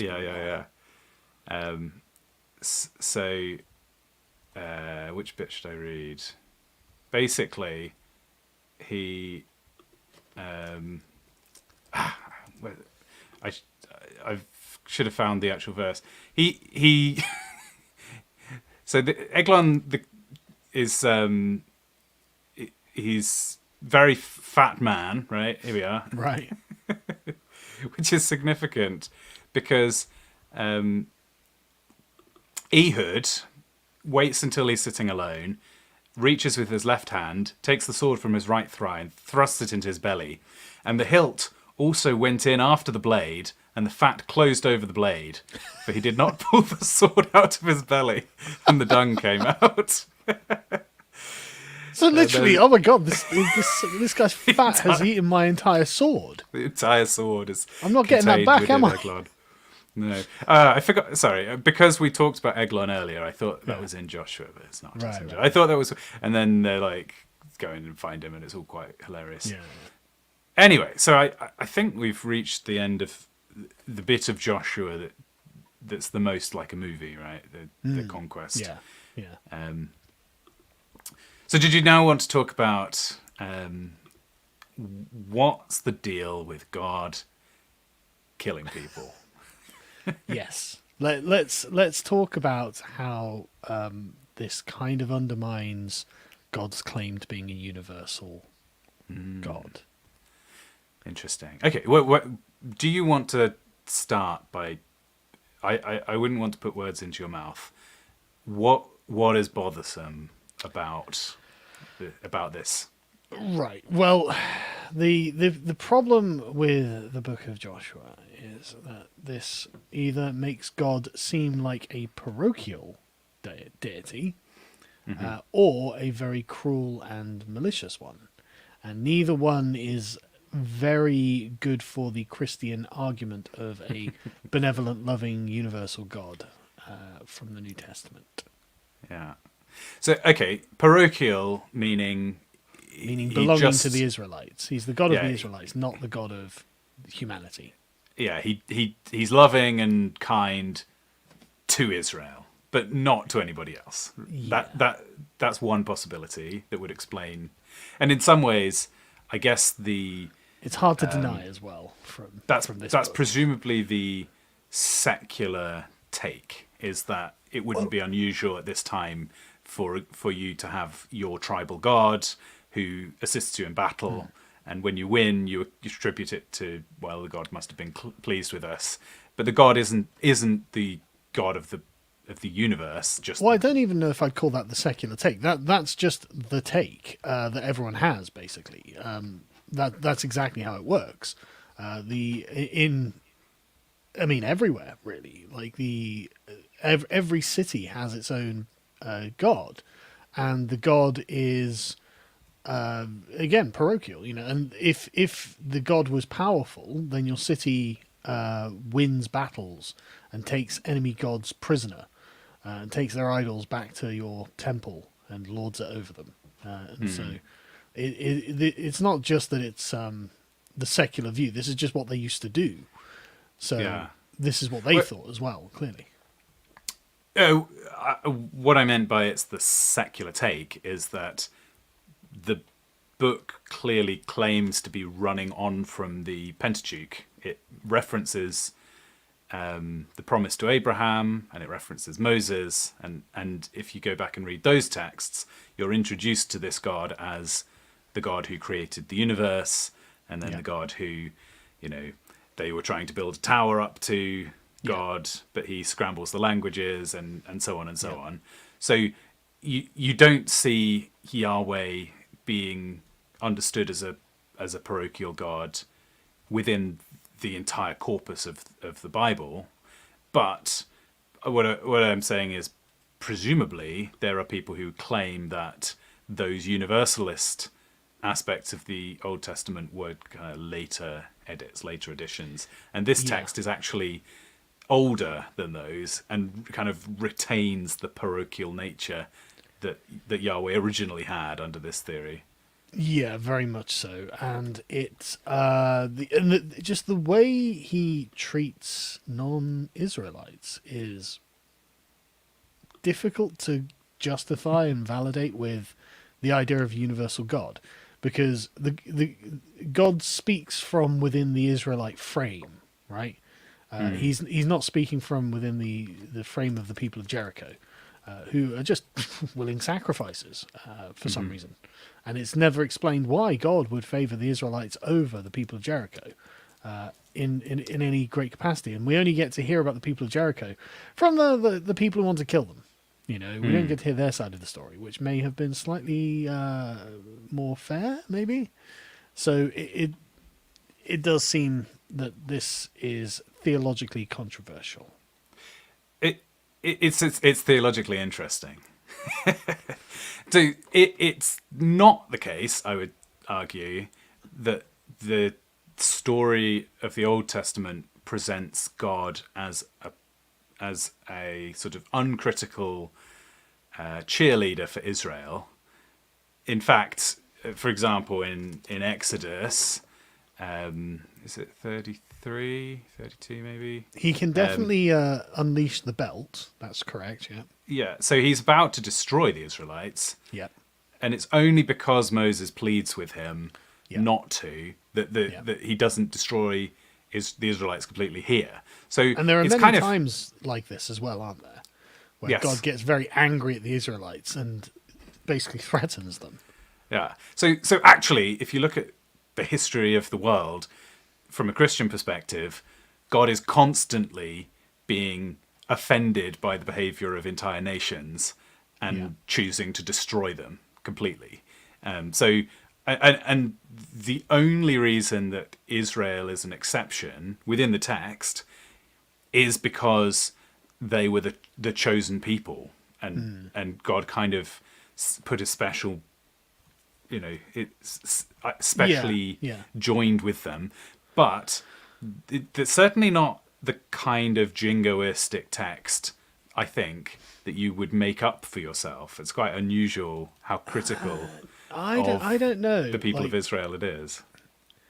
The critique of the people of Israel is always couched in a certain way, as in, you aren't doing things the way that the priests would want them done, right? It's not. But it's never in the kind of adversarial... The Lord said to Moses, "I have seen this people, and behold, it is a stiff-necked people." Yeah. It's a sort of almost unusually stiff-necked. Like their necks are stiffer than most. Yeah, Therefore, let my wrath burn hot against them, that I may consume them. Yeah, but I'm never going to destroy my chosen people. I mean, why does a universal God have a chosen people? That's a good question. Yeah. And interestingly, it looks like the plan, like God's plan here was, in order that I may make a great nation of you. So I guess he was just going to dispense with all the Israelites apart from Moses, and presumably Moses would have had children and, been sort of like a new Abraham figure. But then it's like, I'm going to make a great nation of you. It's like, yeah, but why? You've made a lot of other great nations already. Like, what's the need to make these people a great nation? And so it just comes off looking like a self-rationalization, and the priests are like, look, for us to be a great nation, we have to do certain things and act in certain ways and adhere to a certain sort of unifying belief, which totally fair, I think, actually, from within their prerogative. But it does definitely open up logical contradictions. So I think that's one criticism, which is, as in a criticism of God as presented by the Bible, which is God is immoral because he chose one people over another for completely arbitrary reasons. There's no reason given. He just chooses Abraham and his descendants and says, "You're my people." Now Abraham shows faith, but nonetheless, he's not perfect, and most of his descendants are awful. So and no better indeed than their contemporaries. Yeah. So I think that's one criticism that we could talk about further. I actually think it's not just a quick thing on that. The fact that, as you say, it's not like the Israelites are like very well behaved. Even when Moses is at the fucking thing getting the tablets. And then they come Yeah. back to the brazen bull. And it's like, what are you doing? Just like God's right there. I mean, he's everywhere, but he's literally right fucking there. And you're like, yeah, so we're gonna set up a golden calf. I mean, what the fuck's your problem?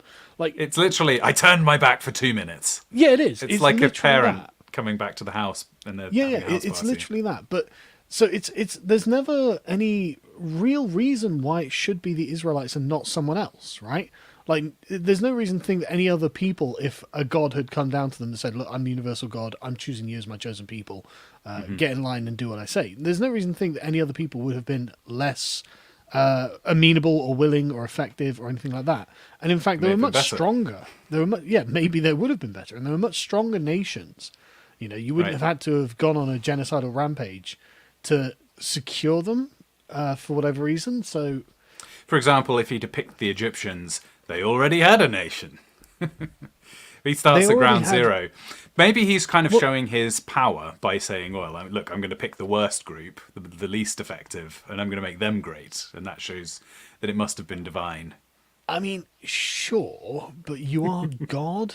You know, if you are the sort of universal creator of heaven and earth, why would you need to do that? Why would you need to show Well, your but power? if you were to go back to a gaming analogy, you go on hardest mode, and that shows you how effective you are. Maybe Sure. the Jews were.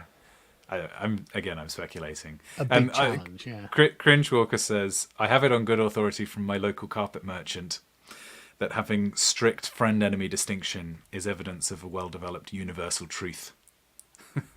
Well, that is one way of looking at it, but it's not indicative that the God of the New Testament would begin. It's not obvious that the God of the New Testament would begin out life like the God of the Old Testament, and the centering of the entire story and concept of the God of the Jews seems to just be exactly that, the God of the Jews. It seems very, very parochial. I think saying there is a God of the Old Testament and a God of a New Testament is not a very accurate summary, because there's lots of passages in the Old Testament that talk about the forgiveness and love of God, and have quite most of Jesus' teaching is representation of Old Testament verses. Yes. And likewise, you can go to bits of the New Testament that are very much sort of justifying Old Testament stuff. And indeed, if you look in Revelation, Jesus comes with, on his white horse, and there's the With a battle sword, that you yes. mentioned in Armageddon, or yes, and Jesus says, "I've come not to bring peace but a sword." Yeah. So I think that there's a slight, it's slightly too tidy to say that the Bible splits ideologically between the two testaments, and it's more accurate to say that there are ideas that are presented in different bits of the Bible, both New and Old Testament, some of which seem to emphasize God as a God of justice, who is doing to evil what evil deserves, and half of which is presenting God as a God of great patience and forgiveness and goodness. Sure, but in both circumstances, God is always spoken about from it's always from within the Jewish voice, right? The Israelite voice. It's very clearly viewed as the God of the Jews, and one of the great complaints that other nations had about the Jews is not like that they were doing anything unusual, really, in many ways, right? Everyone had their patron god that they adhered to in the same way that the Jews speak about their own God, right? The thing that the Jews did that everyone hated was the fact they didn't recognize other people's gods as even being existing and as being valid.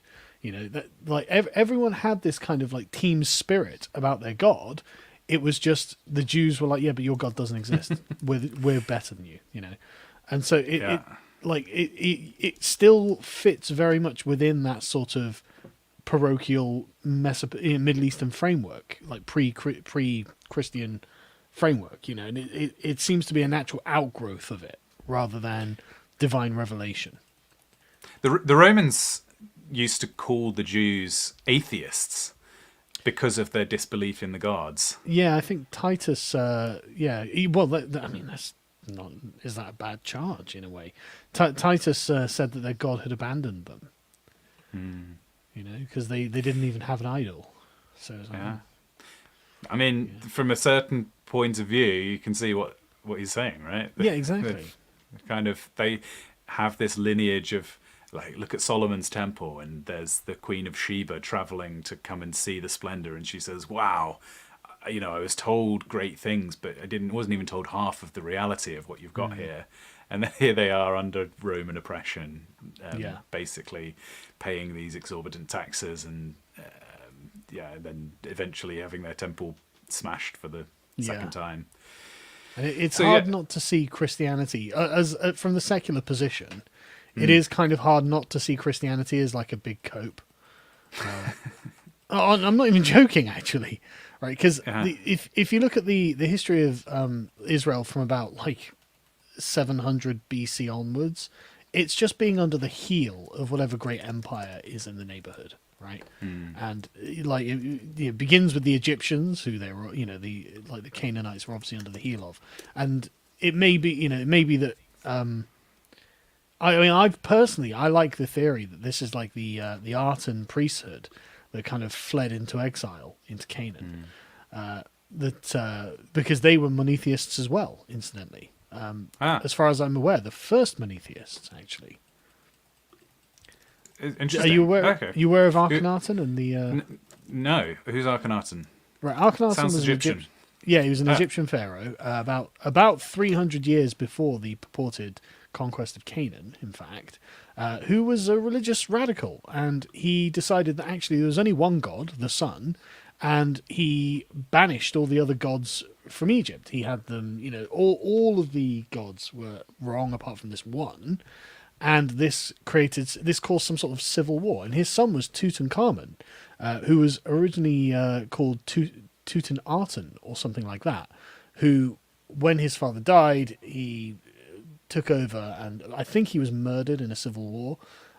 But then the other exiled priesthoods came back, and so it could well be that I like to speculate. Who knows that it's possible that actually it's sort of like exiled priests from the Akhenaten regime had gone somewhere. It's like, okay, where are they going to go? Well, Canaan happens to be an ex-province of the Egyptian Empire at this point, so it's not like there wouldn't be cultural ties. So it's not implausible at all.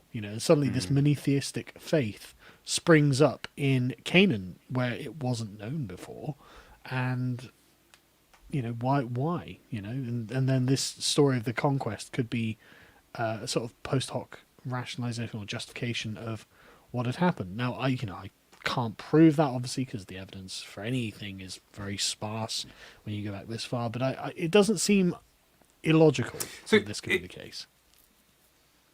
Akhenaten was the pharaoh of Egypt at a sort of similar time to the stories we've actually been reading. Is that right? Yeah, a few hundred years before. Okay, so not very distant in time.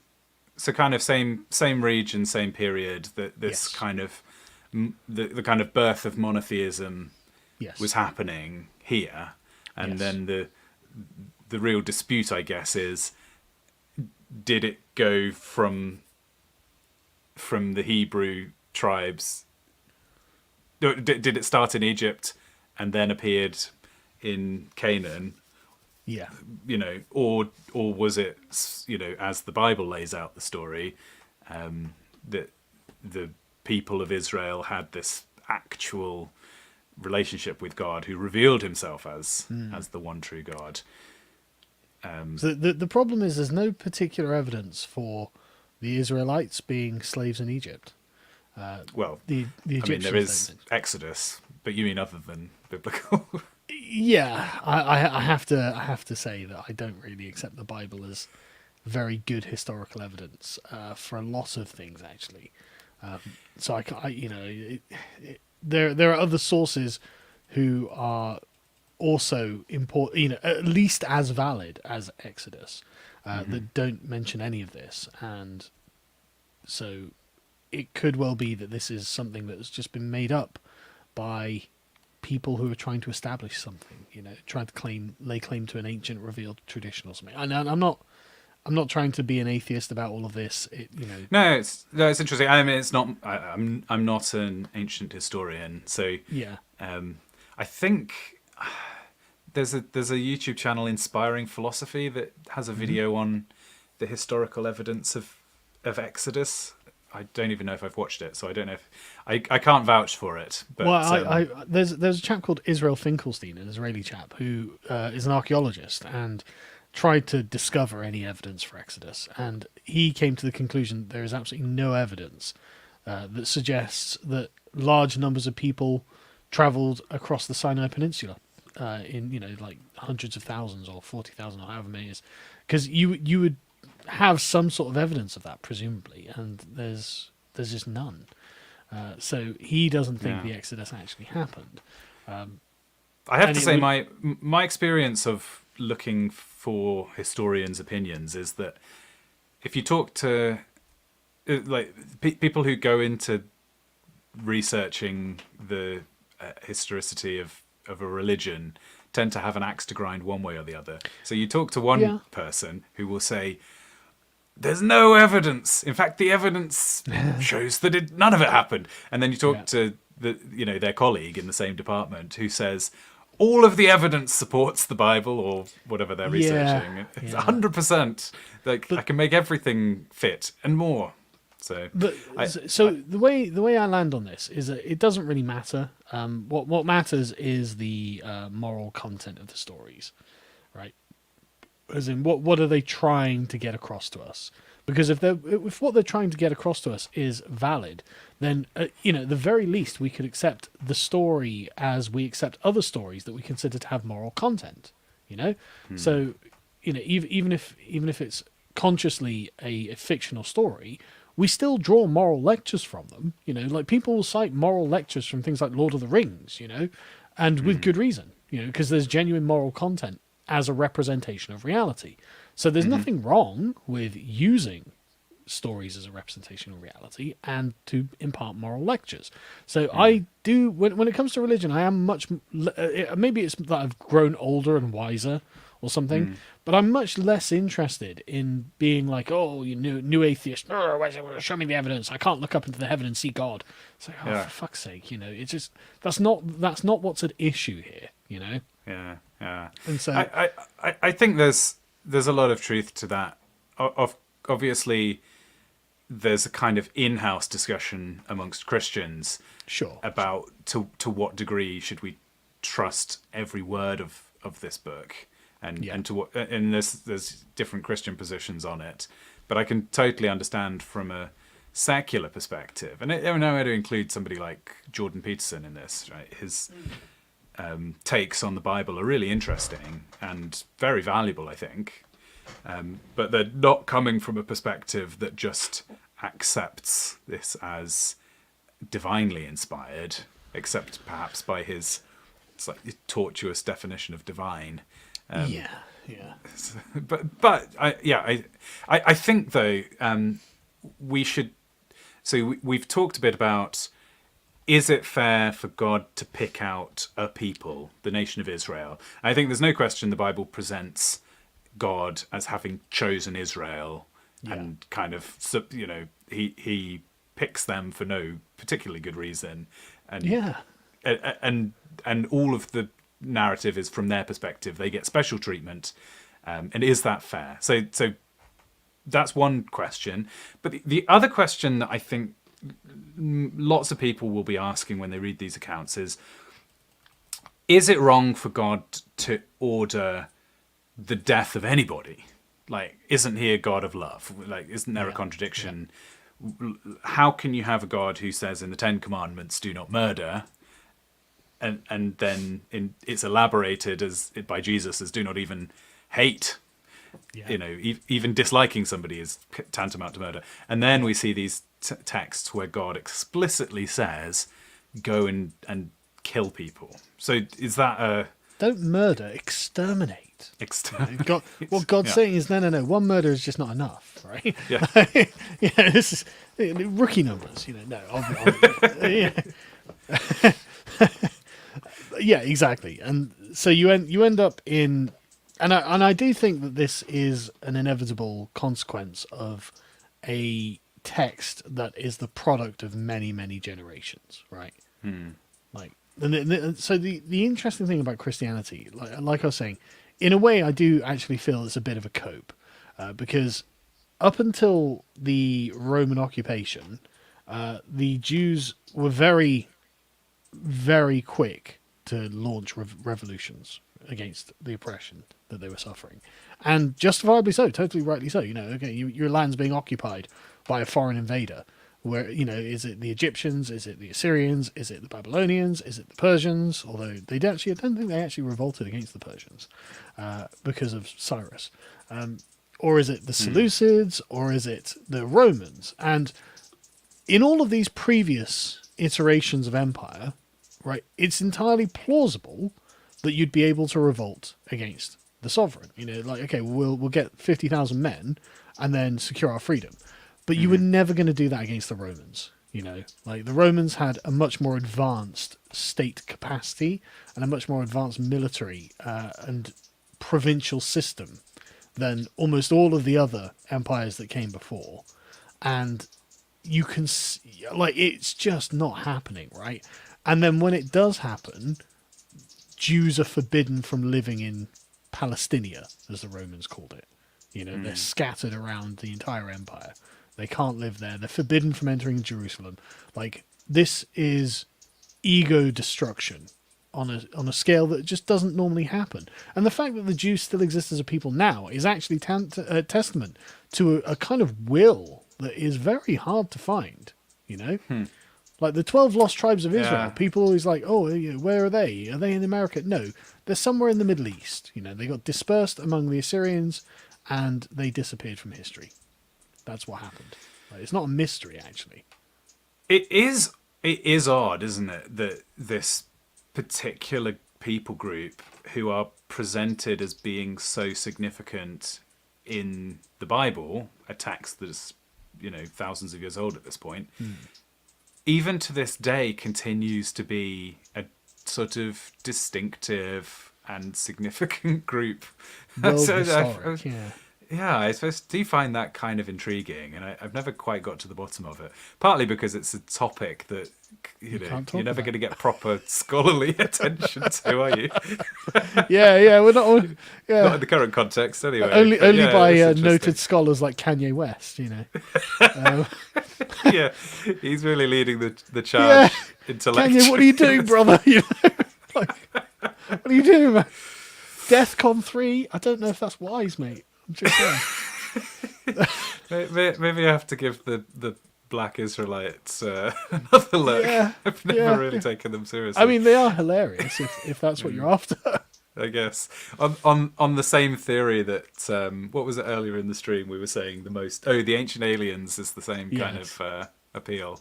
Yeah, does that seem like an inherently self-contradictory idea then to you?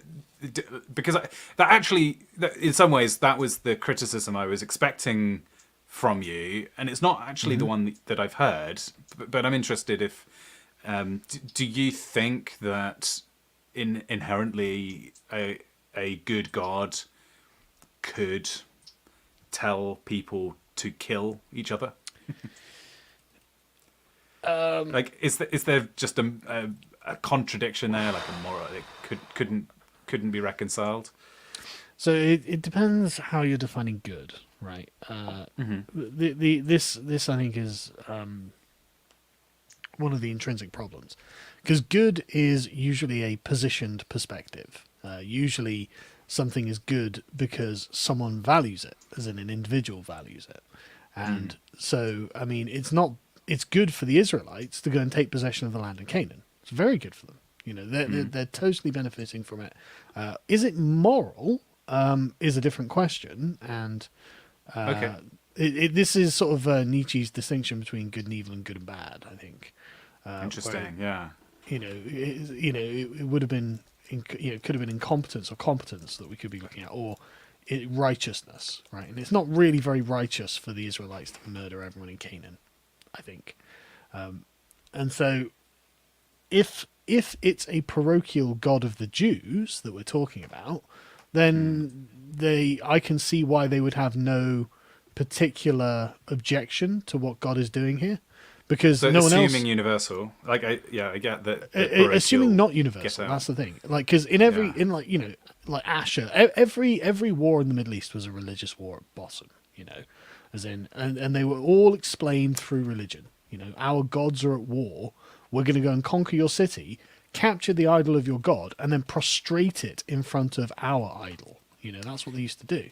And so it, like, everything had a religious dimension, right? Yeah. And so it's like, it wasn't wrong when, oh, right, okay, now the Assyrian army has to be summoned to go and conquer Babylon, capture the gods of Babylon, and then prostrate them before Asher in his great temple in Nineveh, right?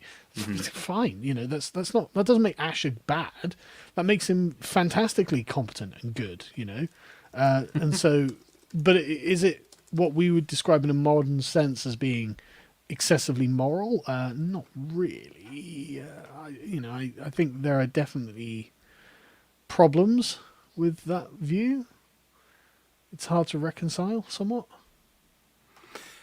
I think the universal God in being in conflict with the instruction to kill is one of the more challenging ethical issues for Christians to figure out. I think so. As you say, that there's this kind of take that the reason Christianity flourished is because it's a convenient ideology, or it kind of, in a sort of Dawkinsian mimetic way, it won, right? It was the belief system that survived the globalization of the world in some ways. And the one, I think Nietzsche actually makes a great point about it really does help with the alleviation of suffering. I can totally see how Christianity is appealing to people who are suffering. I really can. And if I was suffering, I would probably be a lot more inclined to think, well, maybe, but then really what we're talking about is motivated reasoning, isn't it? It's kind of the there's no atheists in foxholes idea. In a way, yeah. Yeah. I don't think there is a moral contradiction. I mean, in my mind, we're given life by God. None of us live forever. If God chooses to allow us to live into old age and die of natural causes, or causes us to die due to a murder that happens to us in our youth, one way or the other, we die. Either way, we start with life, and bad things happen to us during our walk on the earth, and then eventually we're dead. And I'm not convinced that there is so much of a distinction if God's decided that you're going to die early and then he tells somebody to go and do it. It just never strikes me as a particular intellectual problem. I think the broader question of the question of suffering, which we don't have time to go into at all now, but that is another question, and I've talked about that before. But in some ways, if you're not going to live forever, then losing your life is inevitable. And if God controls everything, then everybody's death is attributable to God. So the extermination of the Canaanite people in total, maybe the Canaanites could have lived forever, but actually God's decided that not only is every individual limited in scope, but he causes nations to rise and fall.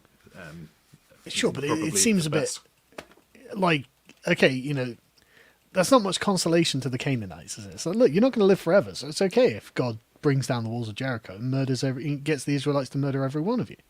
What's the difference? There's this funny thing that happens where God says, well, I'm going to judge you all because you descend from Adam who sinned. Yeah.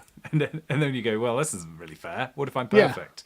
And then God goes, well, yeah, but you're not going to be, are you? You're going to sin. And indeed, then you do sin, and then you're kind of worthy of judgment. So it's a bit Yeah. similar, like the Canaanites, Yeah. God prophesied in advance, well, their evil hasn't reached its full potential. And so they carried on getting more and more evil. So by the time, the Israelites rock up at Jericho, I think it's reasonable to assume that what was going on inside the city is the sort of stuff that we would Happens everywhere. If we knew it, we would say, yeah, it's probably a fair cop. I think those guys deserved what was coming to them. But it's probably no different to what the Israelites themselves do. Indeed. Well, it's there's this. the same as everyone everywhere. Well, not only can we speculate that, but we actually see it. For example, it's a story in Genesis that you are probably familiar with, where there's Sodom and Gomorrah, right? Yep. There's these angels who come down and visit. Yep. And they are staying as guests in. Yep. And they want to be raped. In the house. Oh no, the people of Lot people of Sodom gather around the outside and say, "Send us these angels because we want to have sex with them," and then they, I think they send out the daughter, and the daughter is raped instead. So this is obviously, a story that happens that kind of shows how bad Sodom is, and then Sodom and Gomorrah both end up getting destroyed. Is it worse than killing every child in Canaan? Well, we then see a story in Judges, which is the book that I just went to a second ago. We read a bit about Eglon from Judges. Yeah. There's a story in Judges. So this is after the Canaanites have been ousted and Israel has settled the land. And they go pretty bad pretty quickly. This is early. The Judges is before they have any kings. So they're ruled by this group of judges. Yeah. And I actually find this like the most fascinating part of it as well. Like it's some sort of judge, republic almost, Yeah. And they want to have a king. Yeah. And essentially God says, well, if you have a king, he's going to tax you. And they say we want a king anyway. Shockingly based. I mean, based libertarian God. So, taxes of all things. Yeah. The one man-made punishment. You were the only people in history to know in advance. Yeah. You were told what was going to happen. Anyway, but during the time of the Judges. But no, just as a quick thing there, it's like literally that is actually remarkable. It's like, everything's God's will, apart from taxes. Yeah, taxes you did to yourselves, There was a period God offered you no taxes and you didn't take it. So what are we going to do? And I'm up for that, I'm listening. Yeah, maybe if we bring back the system of the Judges, we could have a chance. But during the period of the Judges, there's a story that's told, which again, I guess I believe to be a real historical event, but nonetheless, as a literary device, is interesting because it almost exactly echoes what happened in Genesis. You see the same set of events. It's a city that's very evil, and then there's angels come to visit, and the people swarm round and say like, "Send us out." Is it angels? Anyway, the people swarming. There's people swarming around say like, we want to have sex with them, or we want to, and somebody else, they send out a girl who is discovered dead in the morning. Like she's basically been, I think, killed, probably raped by the people. Raped to death. But in this case, the people are Israelites, and I think it's really deliberate. I there's no way to avoid this. The parallelism is that it's saying the people of Israel have done the thing that we saw in Genesis that was the worst example of humanity, and now very few generations into settling the Promised Land, the Israelites have devolved to the same thing. And what they do is they cut up the body of the girl into 12 pieces and send them one piece to each of the tribes, and they come together and have this meeting of like, it's basically a message of this is what it's come to. Look what you've done. Look at the state of things. God weirdly silent about that as well. Not at all. I mean, the history of the people of Israel, which you kind of see in Judges, First and Second Kings, and First and Second. Well, you see a bit of it in First and Second Samuel, and then Chronicles as well. Is very. It's not a straightforward retelling of events, but it comes along with commentary of God being pleased or God being displeased. And then when bad things happen, it's quite explicitly given that it's judgment from God on the people. What I mean is God doesn't decide, right, well, okay, I'm going to raise up a new people, wipe out the Israelites because these ones are bad, and bring them into the land of Canaan instead, because for some reason I have to love Canaan. But he doesn't. Yes, it's not just an observation. Like, it's explicitly stated that God chose these people for no reason. They behaved terribly, and God stuck with them anyway. Yeah. He had willed it. I mean, ultimately, the story goes back to the Garden of Eden, because there's this line you might remember in the curse on the woman about this. There's the snake and the woman, and it's, you will crush his head, and he will strike your heel, and there's this mention of the seed of the woman, like Eve. It's kind of getting one back on Satan all the way back then. It's then elaborated by the promise to Abraham, and then several of his descendants. So this whole business of having a nation of Israel, like lots of people physically on the planet, is basically just a big example of God proving a point. And what he's saying is that even if I gave a group of people on earth every advantage, every chance, every assistance, they'd still mess up.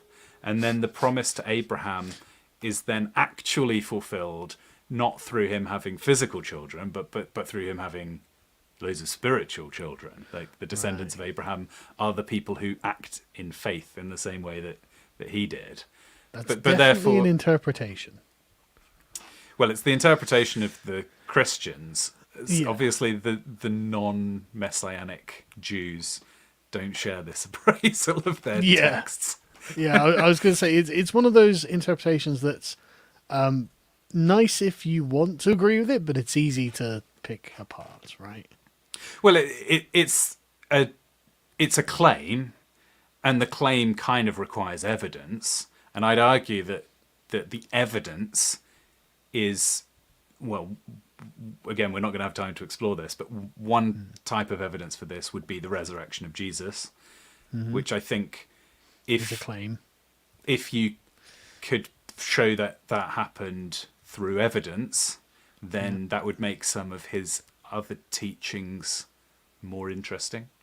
I think if people have had direct, like, religious experiences that lead them to trust the Bible, then you can just believe the claims in the New Testament. I mean, I think it's also very compelling and hangs together. Yeah, and again, like, I'm more interested in looking at these as moral lectures, rather than historical documentation, because that way it becomes something we can resolve, right? As in what's good and what's bad. Because I mean, I view Jesus's perspective as being substantially and substantively different to the moral outlook of the Jews in the Old Testament. Like, and I view it. I mean, he was clearly some sort of quite radical reformer, and I understand why they killed him for that. And I think he was making some very good points about morality. He didn't claim to be improving on the Old Testament. No, but you can see that he is definitely expanding the constituency to which Jewish law applies, right? And that's the radical thing. It's like saying, well, racism is a system of structures, and it's like, no, racism is an attitude. But, like, racism is not liking someone because of their race. That's as far as I'm concerned what racism is. And so them going, no, but we hate racism, but it's also all of these other things. It's like, well, I don't agree, and so I don't. Jesus is definitely changing the perspective of things. He's definitely a radical, I think. I think he's definitely taking a different stance to the people at his time. Yeah. You can see that in the fact that they killed him, for example. Well, yeah, you can see that also in several of the interactions before it got to that point. Yes. But yes, his ministry was pretty directed and pretty critical of the way that the Pharisees were behaving and interpreting things. He certainly framed everything as, I'm bringing you the true interpretation of the Old Testament, and everybody else has been reading it wrong. Yes. Now, I guess the question is, can you reconcile Jesus' teaching with the Old Testament? And I'd argue that you Not can. the massacre in Canaan. Well, Jesus never said not A, right? A and not A. It's not as straightforward as Jesus Sure, but, preached, like- do not kill people in Canaan. Sure, So you have he to- doesn't need to explicitly say it, but it definitely comes through in the spirit of the thing, right? What, you mean the bit when Jesus said that he came not to bring peace, but to bring a sword? Yeah, but now this is an interesting line, because this is a very small part of quite a large body of moral teaching from Jesus, and the content of the body itself, the spirit of his teaching, is not really "I've come to bring a sword," right? And you can interpret "I've come to bring a sword." No, as, and indeed, most of the disciples are convinced that he needs to be a revolutionary, and Yes. when they come to arrest him, Peter gets out a sword and chops off someone's ear, and Jesus says, "Well, that's." new, and I'm going to heal the No. Roman soldier's ear. Yeah. He does say, "Bring a sword with you when you go around village to village." He says, "Bring a staff and a spear." No, a staff Sure. and a sword. But the thing is, when Jesus says, "I come to bring a sword," I do actually think this is fairly interpreted metaphorically. As we see from his actions, he's actually not a warrior, and Yeah. he's not interested in being a warrior. And so the sword, I think, is his interpretation of the Old Testament. Yeah, I actually think- agree that overall what he means by "I've come to bring a sword" Yeah. is a bit like when he says, "If your eye causes you to sin, pluck it out." Yeah. He wasn't intending people to actually Literally pluck out their pluck it, eyes, and in the same way, he didn't intend people to actually get a sword out. So, But it's in the same way that's that, like, fair. Liz Truss has been described as a hand grenade. That's, I think, what Jesus is getting at. Is like, I think Jesus knew that his interpretation of these things was radical and totally at odds with what the establishment was going to consent to, and so this is going to cause a war. Basically, he was thinking. Well, I think we're not going to come to a complete agreement on this, but I don't think we're a million miles apart on it, though. No, I think it's it's been useful to kind of to talk it out. I mean, But I think Jesus actually has more power that way as well, right? he's certainly bringing a sea change, right? He's saying up to this point, like he meets the woman at the well, and he says he's asked, "Should I go to the temple to worship?" And his answer is like, "Well, yes, but things are about to change radically, and then you won't need to worship in the temple. You'll actually worship in spirit and truth." So he's kind of got this attitude all the way through his ministry where he's like upholding the Mosaic law and kind of reinterpreting it, and then also hinting towards, but also things are about to get completely different. And I always found this very interesting and honestly important in Jesus. Like, I think Christians are understating the, I don't want to say ideological, but I don't have a better term, like the kind of ideological weapon that Jesus had for the time, especially, is actually really advanced. And it was a very complex way of looking at everything. And I can see why Christianity won where other competing religions of the time didn't. It's actually got a more sort of cohesive and consistent moral view, even if you don't like it, you know. I think, you know, I kind of run a little simulation of what would I think if I were an atheist a lot of the time. You know, I do what the if, same as if I was a Christian, to be honest. right? Yeah, like what would I think if my life had gone differently and I'd gone full fedora? and I think regardless of which path I took, I would have been impressed by the figure of Jesus. Yeah. You know, as presented in the Gospels. You can't help but love watching him be presented with a question and come back with the like craziest flip round the question. You know, his parables are incredible. It's always a case of you read the parable and you think you agree, and then you think about it for a second and you go, wait a minute, no, it's completely the opposite of what I think. Surely Jesus isn't saying that. And they're just fascinating. Like his whole ministry it's unfathomable to me how they, like, aside from actual divine inspiration, I don't know how the Gospels were written, because they're so brilliant just on the face of it, without looking into any of the miraculous claims. They're just, I just think they're amazing. I think there have been lots of very clever men throughout history.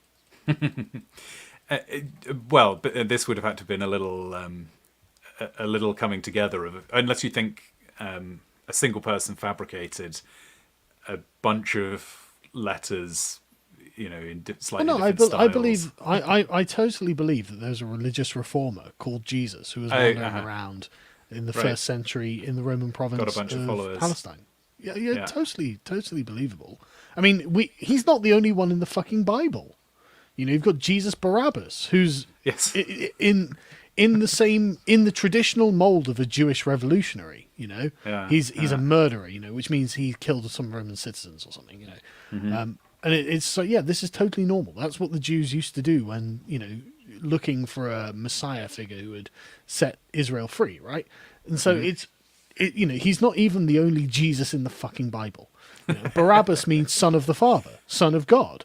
So it's just like, okay, like there's literally two Jesuses claiming to be the son of God in the fucking Bible. So I believe there was definitely someone called Jesus running around this area, you know, which is just another, it's a Greek transliteration of Joshua anyway, isn't it? And this is like, you know, it's like saying, oh, well, there was someone called John Smith in England in the 16th century. Yeah, of course there fucking was. You know, there were fucking thousands of them probably, you know. But even if it's not like the one guy, you know, the same exact guy, I don't find it unrealistic that there was this one particular guy called Jesus who was very, very well learned and had what I would call, in fact, a sort of Hellenistic influence on his spiritual life. And this transforms the tradition that he grows up in, which is obviously the Jewish tradition he grows up in, into something else, which becomes Christianity. I think that's totally plausible. Doesn't require any miracles for me, you know. Why did this Jesus produce, you know, the largest religion in the world, and the others completely fizzled out, the followings of everyone else's? Well, why Karl Marx and not one of the other communists? You know, I think this is a question of. But you do see people calling themselves like Trotskyist or Leninist.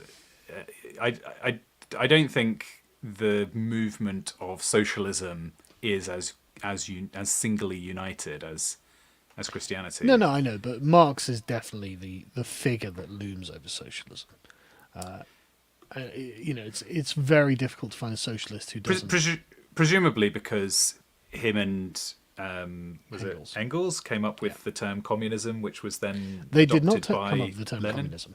Oh, they did not come up with it. The Communist Manifesto was but significant. No, communism was. I mean, look at the beginning of it. There's a spectre haunting Europe, the spectre of communism. All of the great powers tremble because they recognize communism as a power.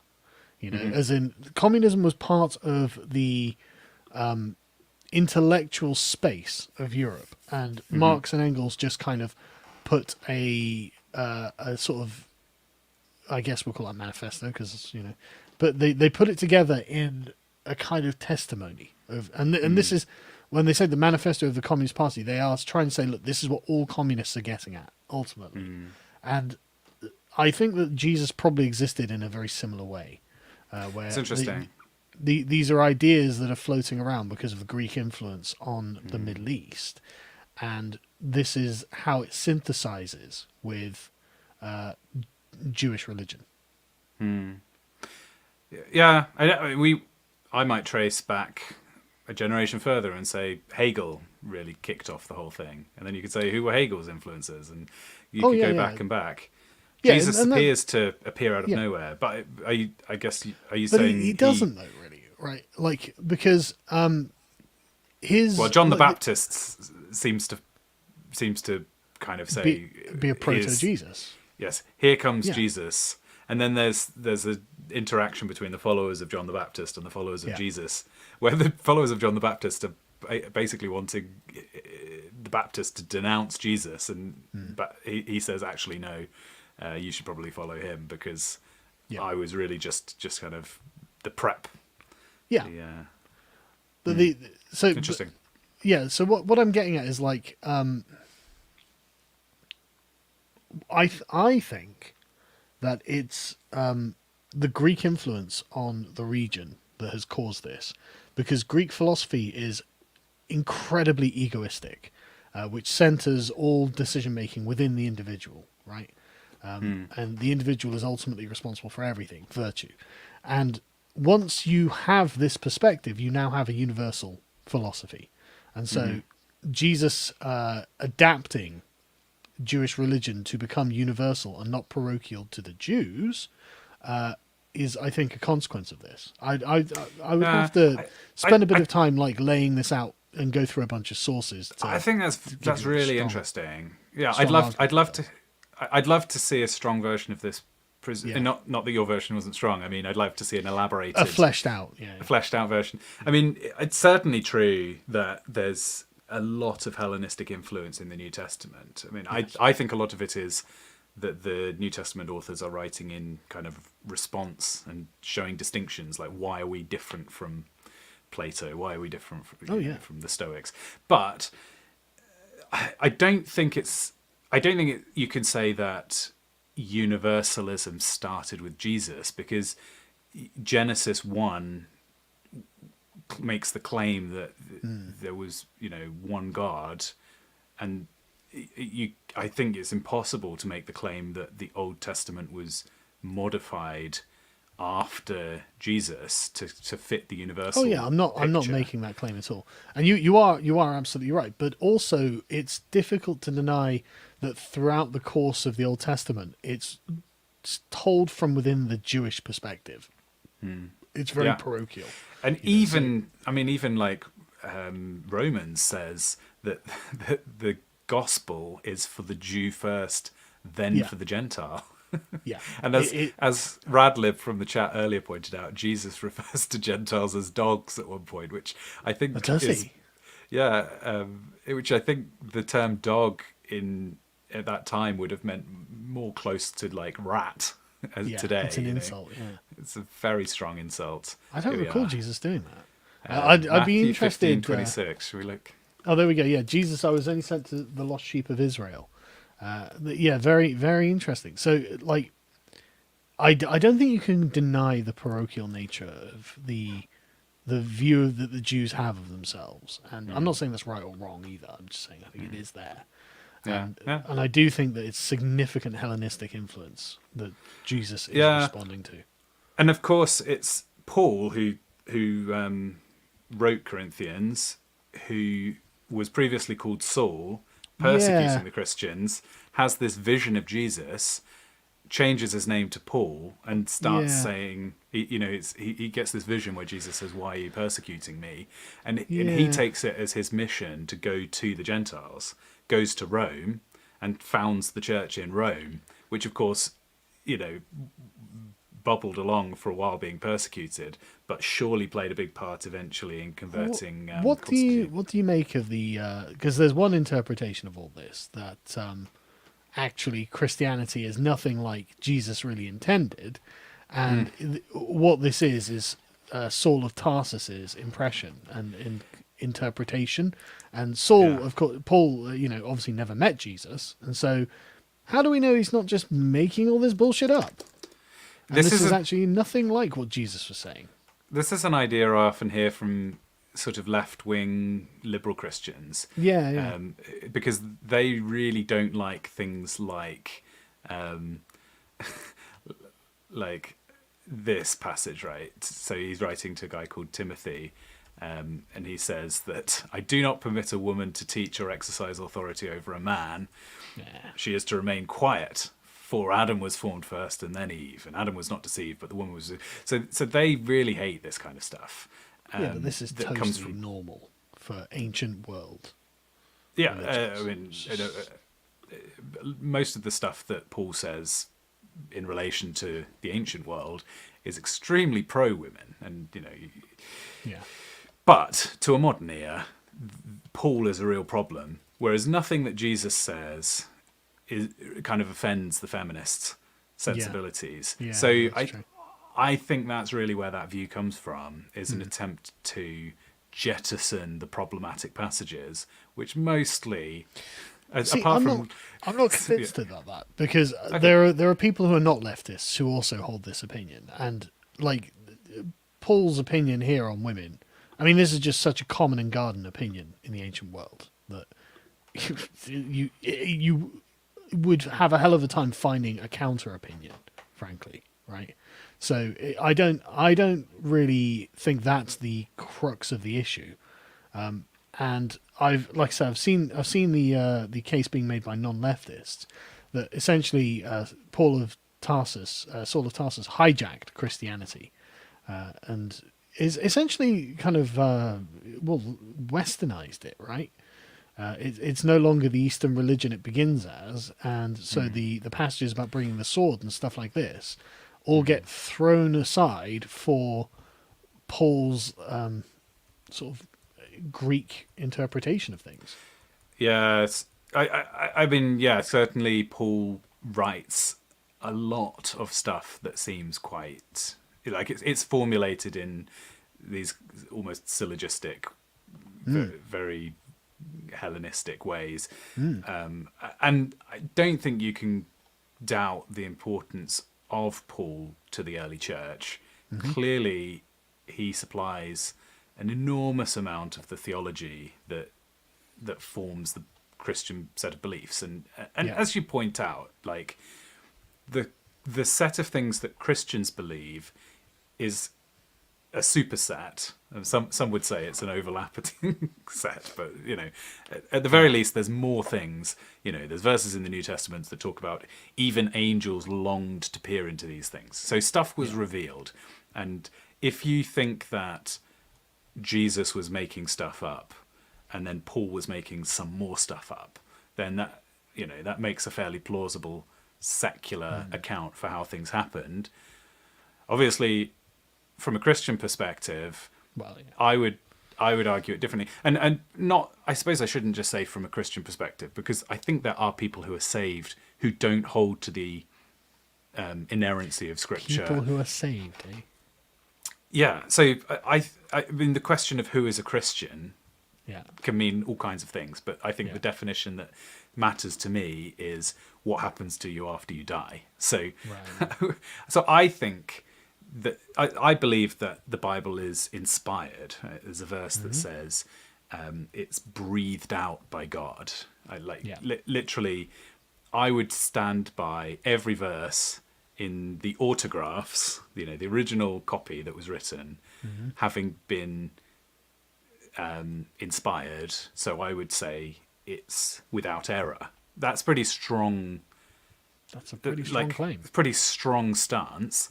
But I wouldn't say that belief is necessary for salvation. So that was the distinction I was making. So as a Christian, I don't think you have to believe that every word is is inspired. But I actually Every do word doesn't have to be gospel in the Gospels. in the Gospels. Yeah. So I think it's reasonable Yeah. to take a much weaker position as a Christian. But I think I think there's good reasons. There's some pretty compelling reasons to believe that the Bible makes the claim of itself that it is revealing truth in every single sentence. And from that perspective, you then don't really have to worry about the question of did Paul, change the revealed truth, because ultimately it was all under the control of the Holy Spirit, and God decided how he was going to reveal what to whom. And and there's another verse which says that all scripture is it's the same verse. All scripture is God breathed, as useful for teaching, correcting, rebuking, and training in righteousness. So not only is it all true, but it's all somehow useful. Then you go back to those passages about big lists of kings, and you say, well, how is this useful for teaching, training, rebuking, and correcting? Yeah, just trust me. It is. It just takes a little bit of head scratching sometimes, but yeah. I'm very grateful for you coming on and talking to me for such a long time. I really enjoyed this conversation. Yeah, me too. I it's the least I can do because you came on my show. The absolute least I could do is sorry it took so long. But to be honest with you, I really enjoyed doing it because I'm doing everything I can not to be confrontational about things as well. Well, I haven't felt confronted in the slightest, and good. The times when you've pushed back on me, I've also enjoyed, because I love a little bit of debate, and especially I think when it's it's done important for respectfully. Christians to have good, solid arguments against the atheists, and like the first. I mean, I realise that there's a strong contingent of faith, right, that's involved, as in no, the Bible is the received word of God, and all that, and that is all well and good, but it's not something I think a ground on which you can persuade. And I would actually like to see more people being Christian than not. It would definitely make the world a better place, I think, actually. So and I think it would It's the same position that AA seems to be in, where he's like, I kind of wish that, like, I could persuade other people to become Christians, but I can't do it for myself.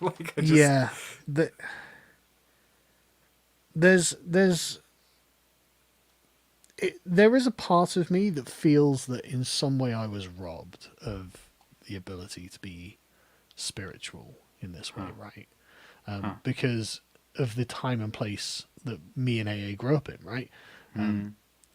We share a very similar cultural background, and in a way it is, and it's not just Christianity either. I think it's sort of English civilization as well, that I think is something that it's easier for me to rediscover that than it is to find faith in a God, because at least I can prove England exists.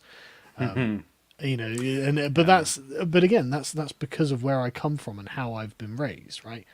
And so there's a part of me, I wouldn't say resentful, but maybe more sad, right? It would be nice if I could, in my heart of hearts, say, yeah, I can believe, but I just can't, and I just don't have the ability to deceive myself and just say I do over and over again until I think I do, and I don't want to pretend like I do. It's not, and I've never had any religious pressure put on me or anything like that. So when, like, the Americans are very quick to say, oh, you just hate God. It's like, I'm totally indifferent to the concept of God.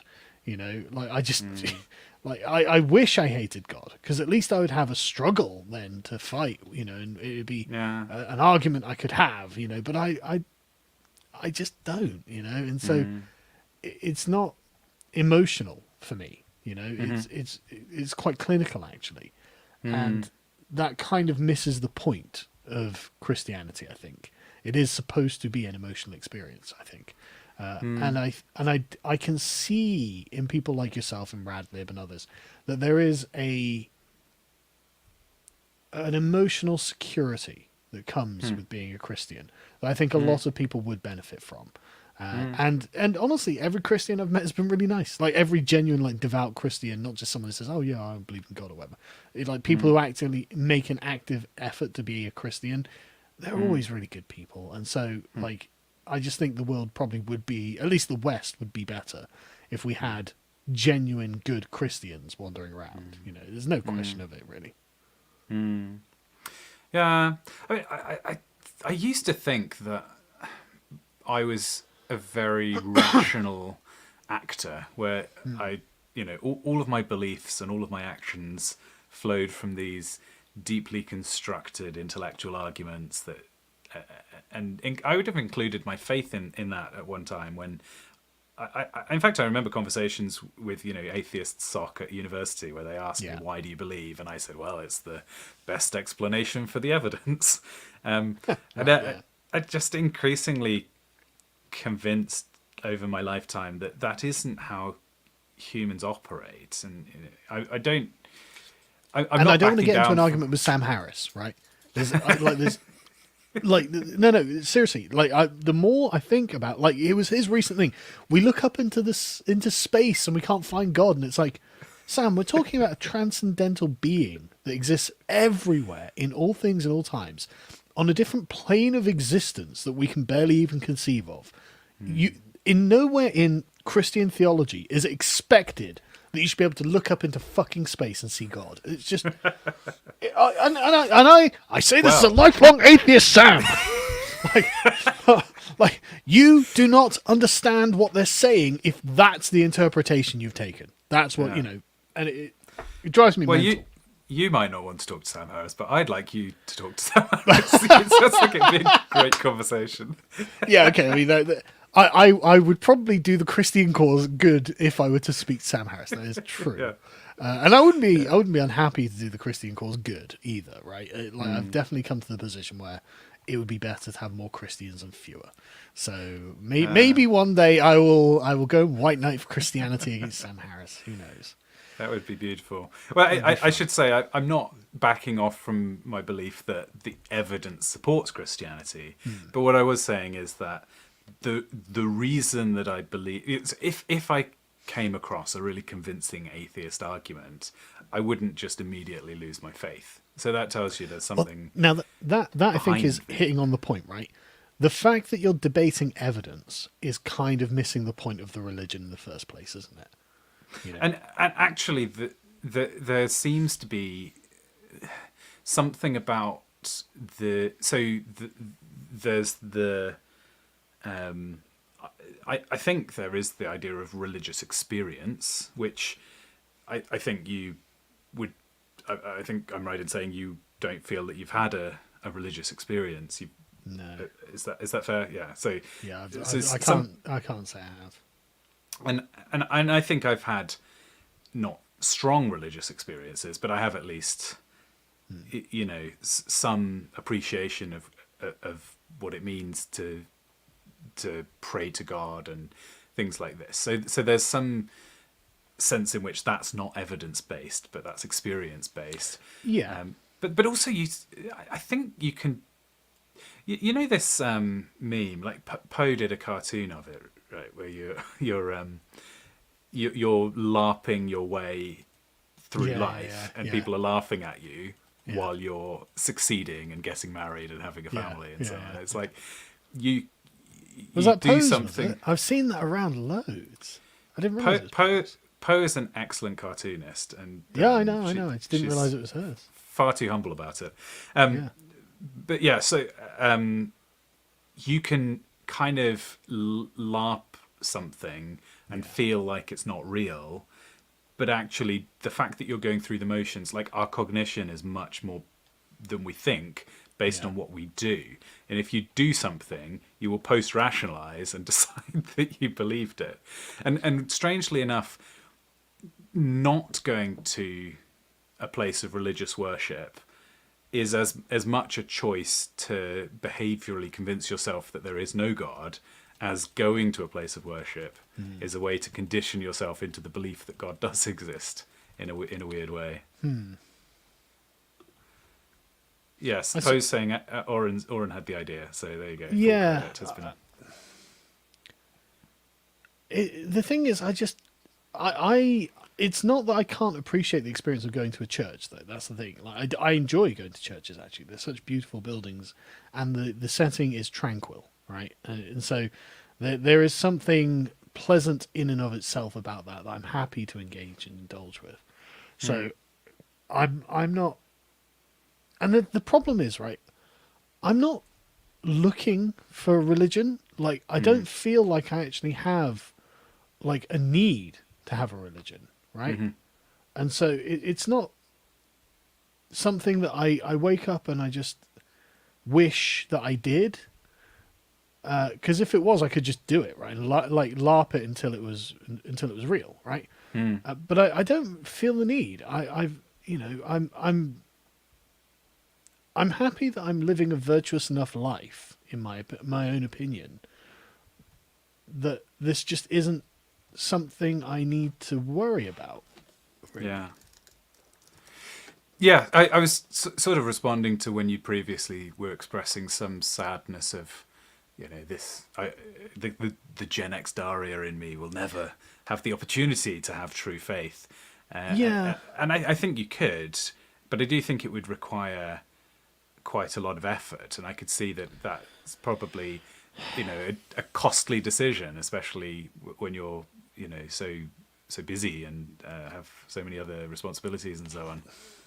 But I let me try and think about how to phrase it. Like, I'm okay with the future being indeterminate, right? I'm okay with accepting that I'm not in control of the entire world, or and I'm okay with taking things as they come, and I always have been. And so I'm not in a position where I'm, I mean, don't get me wrong, every day I'm terrified of something happening to my kids or to my wife or to my business or whatever. But it's not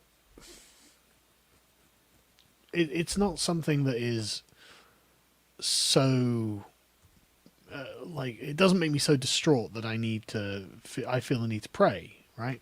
So it's not something that I've got some sort of emotional coping mechanism, I guess. You've found Yeah, you found your modern equivalent for the yeah, function that religion, from a sort of evolutionary psychology perspective, yeah. you know, But I can totally see that I mean, it could be healthier for me to not have that. It could be healthier for me to, in fact, instead have a religious belief in God, right? I don't know. It might well be easier or better. Who knows?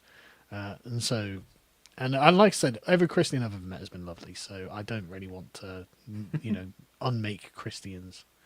Yeah, I think you you know it's delightful to talk to somebody who's as respectful, but also as upfront about what they believe. It's I really I really appreciate that you're straightforward. You say this is this is how Yeah, I consider the text. I don't yeah, believe this. Think I think that it's got these problems. This seems yeah. completely outrageous. This bit I like and seems useful. Yeah, It's because refreshing. I mean, it occurs to me that if I wanted, I could probably have some sort of big public religious conversion and make a lot of money. Like, I don't doubt that I could get a lot of American Christians to support me, because I would be an atheist, a big named atheist, like Yeah, known as an atheist, converting to Christianity. It could be a big ceremony of getting baptized. Get a yeah, lot of attention from that. And that's a yeah, large number of people. So yeah. it's not that I couldn't benefit materially or anything, but obviously that would just be not in line with my character. I I don't was like going to that kind say, of stuff. I don't think you have it in you to be No, that kind of duplicitous. no, I And couldn't do it. I kind It'd of be think horrible. that. So Jordan Peterson's interesting. So I think he is being a little bit strategic with the fact Yeah, that he knows he makes he's more an money atheist. Yeah, when he courts the Christians. but I don't. But he doesn't quite have it in him. Now, Dave Rubin is, or indeed his daughter, right? Michaela, who has had a come to Christ experience. I don't know if I trust them as much. I think they are much more, they're less excusable in the way that they kind of. But although I haven't really looked into. Maybe Michaela Peterson's conversion is absolutely real, and I wouldn't want to assume one way or the other. I have to say, I'm skeptical. I know, gut feeling. You know what it is, right? I think it's about positioning, right? As in, I can sense from being an atheist when someone is a true believer in something. Interesting. Right? Mm-hmm. There's a kind of conviction that a person expresses, and it becomes kind of habitual and unconscious. Like you literally, that I picked up earlier when you said when someone is saved, right? That was fascinating to me, because that was just in your lexicon. That was just a normal way you thought about the world. That's and I don't get that impression from people like Michaela Peterson or Jordan. No, that's very interesting. Yeah, the little turns of phrase and things you reveal about how you look at the world. Like, yes, I definitely do think about the most important attribute of any person that I meet is not their gender or height or whatever. It's like, will they be with me in eternity? It's the condition of their soul that you think about. Yeah. I think that's fascinating. Honestly, it's genuinely fascinating. Yeah. Like that amazing hymn. Do you know It Is Well With My Soul? No. I don't. I'm not very good with hymns. That's I didn't right. spend any time in church. Oh, of course, yes. See, if you did know it, then that would call into question your entire. You'd be a fake. Like, he's claiming to be a Christian. He's claiming to be an atheist, but he's actually grew up in a church this whole time. No. I don't think that's what makes someone a fake atheist. Because I mean, okay, so there's something. The reason I started thinking I was a bit annoyed that I was denied the opportunity to be a Christian, right, is when going to funerals with my parents, because both of my parents know all of the hymns, they know all of the songs, because when they were young, they had to go to the churches, but because they were in the 60s and 70s when they grew up, it was unfashionable to make your kids go to church every Sunday to learn the hymns. And so whenever we're there, my mum and my dad are singing quite full-heartedly, because it's not just about, they're not religious people in any way, shape or form, and that's why I never went to church, right? But what they are is speaking to a tradition. It was always what they did, and so now for them it's nostalgia. Now for them it's a feeling of security and comfort and familiarity, and they get to engage in these ceremonies in a way that I'm actually prevented from doing, because they thought they were being progressive in the 60s and 70s and the 80s by not making me go to church. And actually what they've done is actually denied me the ability to have grown up learning all of these things like they know it. And it's not their fault, how could they have known? None of these things are in their heads or anything, because my parents aren't like revolutionaries or even ideological in any way. But it's just an obvious consequence to me that this has happened. And I'm just like, right, okay. So like my wife takes my kids to something called Messy Church, which is where the church, has like an open, evening or afternoon or whatever. And they just have loads of stuff for the kids to play with. And then they talk to them about God every now and again. And great, brilliant, take them there. My wife takes the kids to the church, because it's free, actually, is most of the reason why she goes. But I'm more than happy for them to go. It's like, great, I'm glad you have a good time. Go and, sing a couple of hymns, have some fun at a church, be a decent, get some roots in the cultural tradition of Christianity that I don't have, and I can feel the absence of, Oh, by the way, Poe was asking if Mrs. Carl Benjamin would appear on Women's Hour at some point. I felt I had to pass that request on. I'm sure I can ask her. I really doubt she's not a social media person. She's not an internet personality. I don't think she wants to. She's wiser than any of us. Yes, I don't think she wants to have any engagement with any of it. But I will ask her. But I suspect the answer will be no.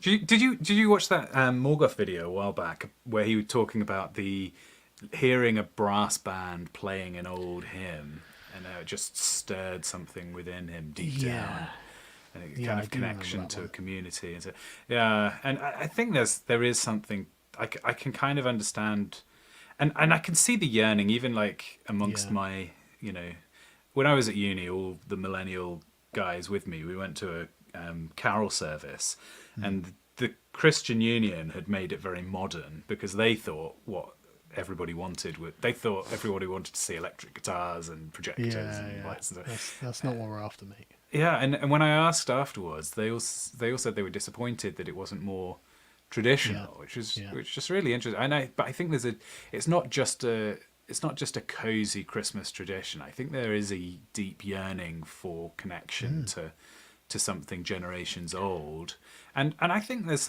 a yearning. You mentioned how every society has always had a religious component, and that's kind of been stolen from you to yeah. have some religious tradition, something that speaks spiritual language rather than just kind of the Enlightenment, right? Well, yeah, no, it's actually very easy to explain because from a secular perspective, it's well known that people singing in a group together binds them together, and so when I'm seeing my dad and my mum sing these hymns in the church, I'm like, and I don't know any of the words. I Yeah, don't know. yeah, I don't know I don't even know how the tune goes. So I could, right. you've got the words on the paper in front of you, but I Yeah, can't sing it because I don't know what the next note yeah, is. Whereas it's for yeah, them, it's just completely embedded in their minds, and I'm just like, I can feel like I can yeah, tell for them. There's like a warm blanket that's being put around them when they're doing this, yeah, and I am forever kept out from being yeah. underneath this warm blanket. We did And singing at the Lambda retreat over the summer, which, yeah, but by the way, that happened. I still should actually give you some I'm pretty gratitude sure you've told me because this before, that I was the inspiration for it, basically. you were talking about the Lambda monastery before Yeah. anybody. So yeah. Well, I mean it. Like, set up a monastery. Yeah. Anyway, so Crowdfunding. we did singing. Several of the people there had also not grown up in going to church and didn't know any of the songs. So I think we literally just did 4 or 5, and we Yeah. did them like several times. So by the end, people had started to Pick 'em get up. there. Yeah. So these some part of the reason that the older hymns are so good is because the ones that we do are the ones that survived, right? There's this beautiful connection between the words and the music, and it's deeply moving stuff. So yeah, I think it's a real treasure. Anyway, I wanted Yeah. to read just the first verse of this hymn. Go on, mate. I can't remember why it was relevant anymore, but maybe this is a nice way to end the stream. Yeah. Sorry, I realise you're trying to get off. I'm not trying to get off at all. I just feel bad for. I feel I need to give you an out at some point because I'll just talk for Oh another no, no. 4 I mean, hours. if I wanted an out, I'd just say, right, I'm going to head off. Good. No, Well, I'm it's enjoying the conversation. my British politeness feels the Yeah. need to endlessly. Well, But my by the way, Generation X bluntness will save us. Don't worry. you're happy to do an Irish exit. Pretend that your internet's dropped out or whatever. The No, I'll modern just tell. version of. Yeah, you'll just say. Yeah. Yeah. Well, that's because you're a man. Yes. Yeah. Yeah. By the way, I normally give my guests the opportunity to shill, and I sort of assume that my puny you guys audience know is of where no I'm concern from. to you. But Yeah. No, you guys know where I'm from.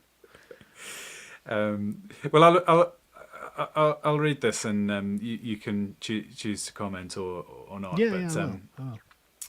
when peace like a river attendeth my way, when sorrows like sea billows roll, whatever my lot, thou hast taught me to say, it is well with my soul.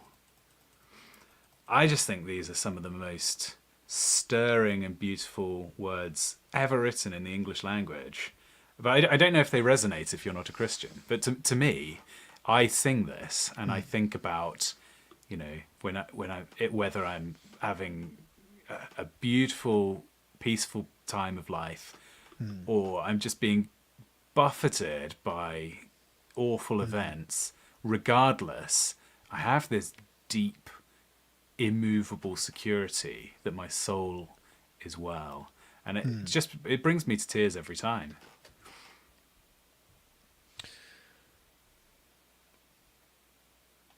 I can see why it is something you take solace in. I can totally understand what it is you're getting out of it, and that there would be a strong positive emotion attached to it. It's very strong. Even if I personally am not engaging with the emotion, I can see why. And I don't, obviously it's not wrong or anything like that. Jesus, No, well, I have pity genuinely, because I mean, I think this feeling of security, of deep confidence, is like the most important thing. Like, I've had tough, maybe not as, I wouldn't claim that my life has been enormously difficult, but I've had things happen that have been unpleasant. yeah, I can just imagine much worse things happening, and being able to lean into this. Almost the worse things get, the deeper this truth feels. And I wouldn't swap it for anything. and I tell you what, it's easy to imagine bad things happening as well these days. Well, I don't know how I would cope. I in terms of political thought, I'm pretty black-pilled, and I think I don't know how I would cope. If it wasn't for this deep security, I think in some ways it's I'm very, very sympathetic to the non-Christian contingent who kind of see what's coming and don't have, I'm not worried. I've got some savings that might be about to get wiped out through hyperinflation. Yeah. But the treasures I care about are the treasures in heaven, for example. So I don't worry, and then I can sleep well. It's like, it changes everything for me. Yeah, and there are obviously a lot of people who can't engage with that. I was thinking as we were talking about Michaela Peterson and Jordan. I was thinking I feel like I'm a more authentic ally to Christianity than people who have fake conversions. Yeah, I think so. I don't know why I feel that's important, but like, you're not a wolf in sheep's clothing. Yeah. I'm not saying, look, join my church, give me this money, and Jesus will save you. Right? I'm not saying anything like that. Yeah. But if someone needs to make a moral or traditional justification for Christianity, I think I can probably do quite a good job actually, and I would be happy to make a defense of Christianity on both a sort of theological and spiritual level. Because you come out the new atheist sphere, you actually do end up with quite a good understanding if you do the work, unlike certain new atheists who clearly didn't do the work, Sam Harris. And so, that just really wound me up the wrong way. I looked up into space and I didn't see God. No shit, Sam. Or I mean, another counterpoint to that, Sam, is everything that you saw was God. It'd be so easy to turn that around on him.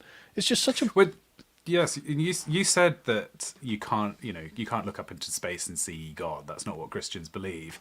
But there is that verse that says that the skies declare his handiwork. Nature is showing God's manifest glorious creativity. And I've heard new atheists responding to that as well, and I know that people can look into the majesty of space or nature and enjoy it without believing in God. But I do think that the experience of if you see a beautiful landscape, you want to tell people about it, and you want it to be a social experience. And I actually think the ability to look at a mountain and say, praise God for that view, it actually even to me, it elevates that moment further, to have somebody to attribute as the creator, interestingly, is actually improves the experience to me. That's definitely something I can understand. Like, and again, it's one of those things that if I was going to put a list of things that I feel I've been denied, it's that kind of wonder, right? Because it's actually very hollow to think, oh, well, this is all just the product of natural forces. It's actually not very exciting. And this is why I kind of hate the I fucking love science crowd, that sort of, whoa, look at this. It's a meteorite or it's a star. And I'm like, so fucking what? You know, I mean, yeah, okay, yeah, you know, I might look at it and go, well, that's pretty. Yeah, okay, it is pretty, yeah. But like, there's a level of awe that I'm kind of unable to engage with because of the secular nature of my worldview. And it's just, you know, and that makes the I fucking love science guys really hollow, right? They're like, oh, wow, dude, this is so amazing. It's like, only if you're a real idiot, that's amazing. Because in every other way, you'd be like, yeah, well, I mean, essentially my worldview has already explained all of this, right? So why would I look at any of it as amazing? In fact, you know, and it feels very inauthentic when they're like, yeah, this is just so incredible, man. It's like, only because you're a fucking moron. You know, if you know, if you've done any studying of science, actually not much of this is very amazing. You know, this is all actually exactly what you expect, isn't it? Like, you know, but if this is the handiwork of a divine being who crafted it all in a way to kind of make sure you are impressed with the universe as a message to you personally, then suddenly actually it is a bit more amazing. And now suddenly the colors are more vivid, you know, the things are more interesting. I said, there's a part of me that does feel I could make a better defense of Christianity than Christians. Yeah, lots of them. Two atheists, I've got anyway, no doubt. two atheists. You know, I mean, well, I mean, a lot of Christians, their entire religion is purely based on feelings, I think, and I don't think that makes it. I think that's wrong. Wrong. I don't think that invalidates it, but they wouldn't be able to articulate any of it. So I've no doubt that there's many people who could take the stand for Christianity, having read a few. You know, you read a few Christians and you can say the right kinds of words, but that's very different from. Because, as you said, that these arguments that try to bring evidence to the question and prove one way or the other, I think are pretty ineffective on either side. You don't see atheists saying, "Oh, well, I had no idea that there was 10 times more manuscript evidence than I had previously understood, and so I will convert." Yeah, exactly. And you also don't see Christians going, "Oh, well, you know, I'm stuck on the horns of the Euthyphro dilemma, so I won't go to church this week." That's exactly it. It's exactly it. Like, it's not about evidence. It's just not about that. You know, if you're having that discussion, they're already winning. You know, I found the apologetics useful because I was a Christian from a young age, and then in my teenage years was confronted with this quite strident new atheist movement. And I didn't lose my faith, but I was knocked a bit. And then I went and found the Christian responses. But I've kind of come to the conclusion that it's very easy to knock down somebody else's worldview intellectually. You can just pull bricks out from it without looking. So it's so easy to put a hole in someone else's case. But it's near impossible to build one up from scratch. So if you want to win an argument, just be on the side that's trying to tear down, and it's almost like the entropy of the universe. You can always do it. You can see the success of critical theory coming to life here, can't you? Yeah, well, 100%. And if all you do is critique, well, that's fucking easy. I actually think that Christians could learn something by studying postmodernism, because the field of theology is all about interpreting texts, and there's a lot of quite interesting and true things that the postmodernists had to say, and I think we need to find a way to reconcile biblical studies with some of those ideas. But partly what I was just saying is quite a postmodernist idea, is that the texts or the arguments aren't really the issue. they run through human cognition ultimately, Yeah. and the way that you understand them is the words is related to the of it's like a Wittgenstein word game, how you read the text.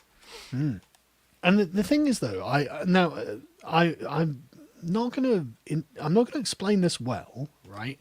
But I think that you will understand what I'm trying to say, right? There's a kind of purity of sincerity that someone, in fact, I see it in quite a lot actually, that is stronger than an argument, right? There's a kind of centeredness and like it's something that is above argumentation, right? It's like, look, this is my life. This is the way I live.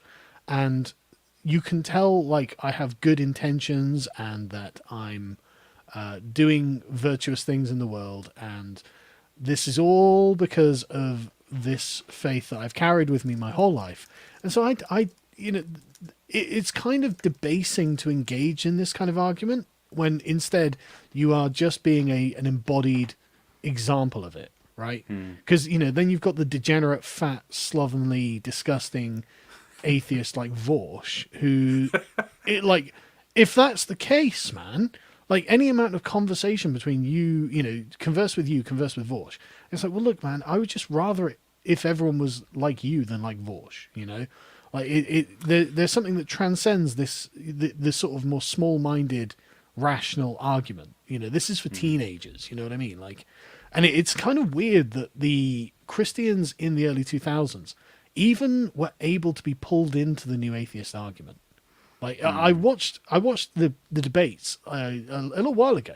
I was just marveling at just how fucking shallow the new atheist argument is, but how shallow the Christians allow them to make it and to win on those grounds. It's like, yeah, well, if you've allowed the new atheist to have that ground and you've agreed to fight them on it, and they're beating you on it. Well, there we go. That's always what happens when the enemy chooses the battlefield, right? It's just what happens. So it's being a sincere Christian seems to be a much stronger argument for Christianity than any rational argument against it. I've been wrong so many times on intellectual arguments that I've got very little faith left in my ability to reason. But I actually think I'm right most of the time in my gut feelings about people. I think I think that's true of almost all of us. And if you meet somebody, you can very reliably find out. I mean, we're told not to judge a book by its cover, but it's absolutely not true for people. We can pick up so much in such a short space of time. So I think you're right. I think it makes a lot of sense that if you've got two halves of your brain battling, you're gonna lean towards the one that's deep, that's based on assessing people.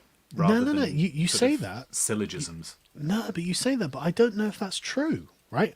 I think, and in fact, I was thinking about this on the bike ride to work either earlier today or yesterday. That actually, it's kind of one of the problems with intelligent people is they're able to rationalize so competently, right? And of course, we know that these rationalizations are basically just self-serving, post hoc explanations of what we want to feel anyway, right? So, like, it allows them to justify evil, whereas North FC, who's just like, it's just bad, simple as, well, he's not wrong. He's been habituated into good and virtuous habits of not being a nonce, for example, whereas someone like Foucault is going to be like, well, actually, maybe I can rationalize this sudden impulse to molest a child that I've just had. And do you remember when the new atheists used to put up statistics about how many more university professors than plumbers were atheists? As if that was a good argument.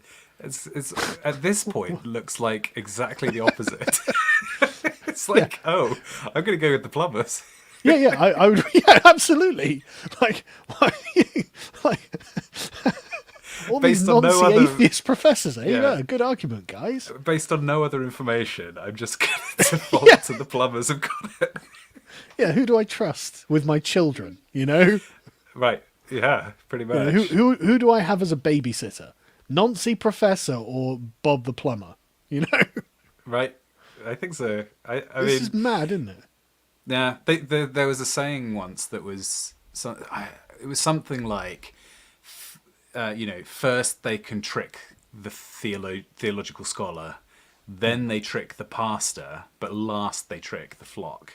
So the normal congregation coming Yeah. in and out every week are the last people who get tricked. They're actually the people with the best grip on reality.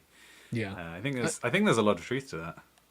And I think that as well, like, it's about the intentions and the sincerity of goodwill to others, right? Because, like, being theologically correct is not really very interesting to the average person. But they want to be able to look at themselves and think, no, I'm a good person, I mean well to others. And this is what I find a lot of sincere Christians genuinely hold obviously and deeply within their souls. You know, it's a good intent towards others. It doesn't really matter how you get to that. It doesn't really matter the accuracy of the biblical story of Exodus. You know, as long as you end up with, you know, as long as you end up with this genuine love and compassion for other people and a genuine desire to do them well, unlike the sort of leftist rationalization that if we just persecute the right people, then everything will be perfect. It's like that's not what Christians think, or at least the sincere Christians I've met. You know, there might be like cynical fucking mega church Christians in America Yeah. or something who, you know, but I'm not talking about them. I'm talking about the humble, personal, the sort of Christian that Jesus would approve of, you know, like that sort of person, like, because that's really what Jesus is getting at, as far as I can tell. It's like, be kind and sincere and humble and generous and mean it, you know, really mean it, and live your life that way. And, you know, as an atheist, if you can find fault with that doctrine, the problem is with you, in my opinion. That is a lovely doctrine, and we had a better world when everyone agreed with it. Yeah, I mean, there's a way of reading Jesus' teaching metaphorically where you say, when he talks about heaven and hell, he's talking about your experiences during your lifetime. So like, if you go down a street which is full of drug addicts and, you know, drinkers, and, you know, they're all having a horrible time, Yeah. that street is hell on earth. Like, I literally. saw, sorry that's to what interrupt, Jesus I means. saw a video of Portland, and there is some guy just laying on the road, spasming left and right, thrashing over and over, and, you know, obviously some drug-induced delirium. And I was just looking at it thinking, well, that is hell on earth. That right there. You know, I can't even picture the depths of hell that man is going through. And in a way, a lot of Jesus' teaching would actually help you to avoid that, you know, that experience during your lifetime.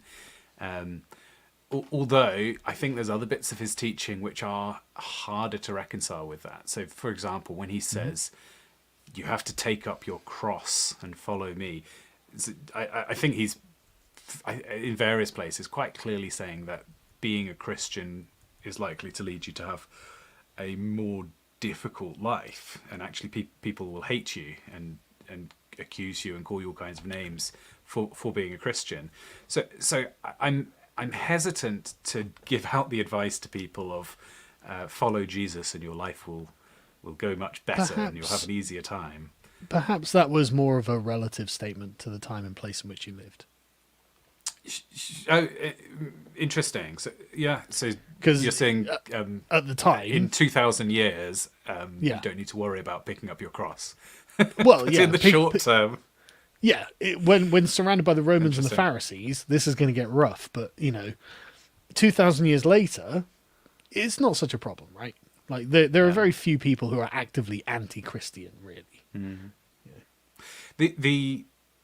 the core of Jesus' teaching, and I like to point this out whenever I can, because I think even most Christians wouldn't be able to correctly answer this question, which is weird if you think about it. People whose supposedly their whole life is about following Jesus, but the thing that he talked about the most often during his earthly ministry was the coming of the kingdom of heaven. And this is a phrase that's so baffling that people, again, Christians wouldn't be able to explain what the kingdom of heaven even means. But I think it's a fairly straightforward phrase. It just means that the place, so your kingdom, if you're a king, your kingdom is the area that you rule. And the kingdom of God is where does God rule? And I think it's in the hearts of the people who follow Jesus. So the coming of the kingdom of heaven is essentially meaning the movement of people after he's gone who are gonna follow Jesus. So the kingdom of heaven, for example, is like a mustard seed. You know, it's the smallest of all the plants, or the smallest of all the seeds of the, and then you have to say to the atheists, it's the smallest of those ones that were known in the ancient Near East. Fair enough. There are smaller plants elsewhere in the world. Yeah. But that's you're just kind of being missing the pedantic, point. isn't it? Fucking yeah. It's the smallest of all the plants, and yet it grows into such an enormous tree, right? And then it has seeds itself, and they grow up and grow up. And you say, oh, so actually, the main thing Jesus was talking about during his ministry was how significant his life was going to be through the generations after he left, and I think he is talking about people who were genuinely changed, rather than just people who kind of claimed the identity. But that again, that's a whole thorny subject, isn't it? Because the church history is riddled with splits and schisms. Yeah, trouble. yeah, but I think one wise thing to do is separate Jesus from the church. Actually, Interesting. Go on. well, honestly, I would view institutionalized religion as something to be generally skeptical of, and a temporal, worldly tool that men use to for good reason, to form community and to perform social functions like charities and stuff like that.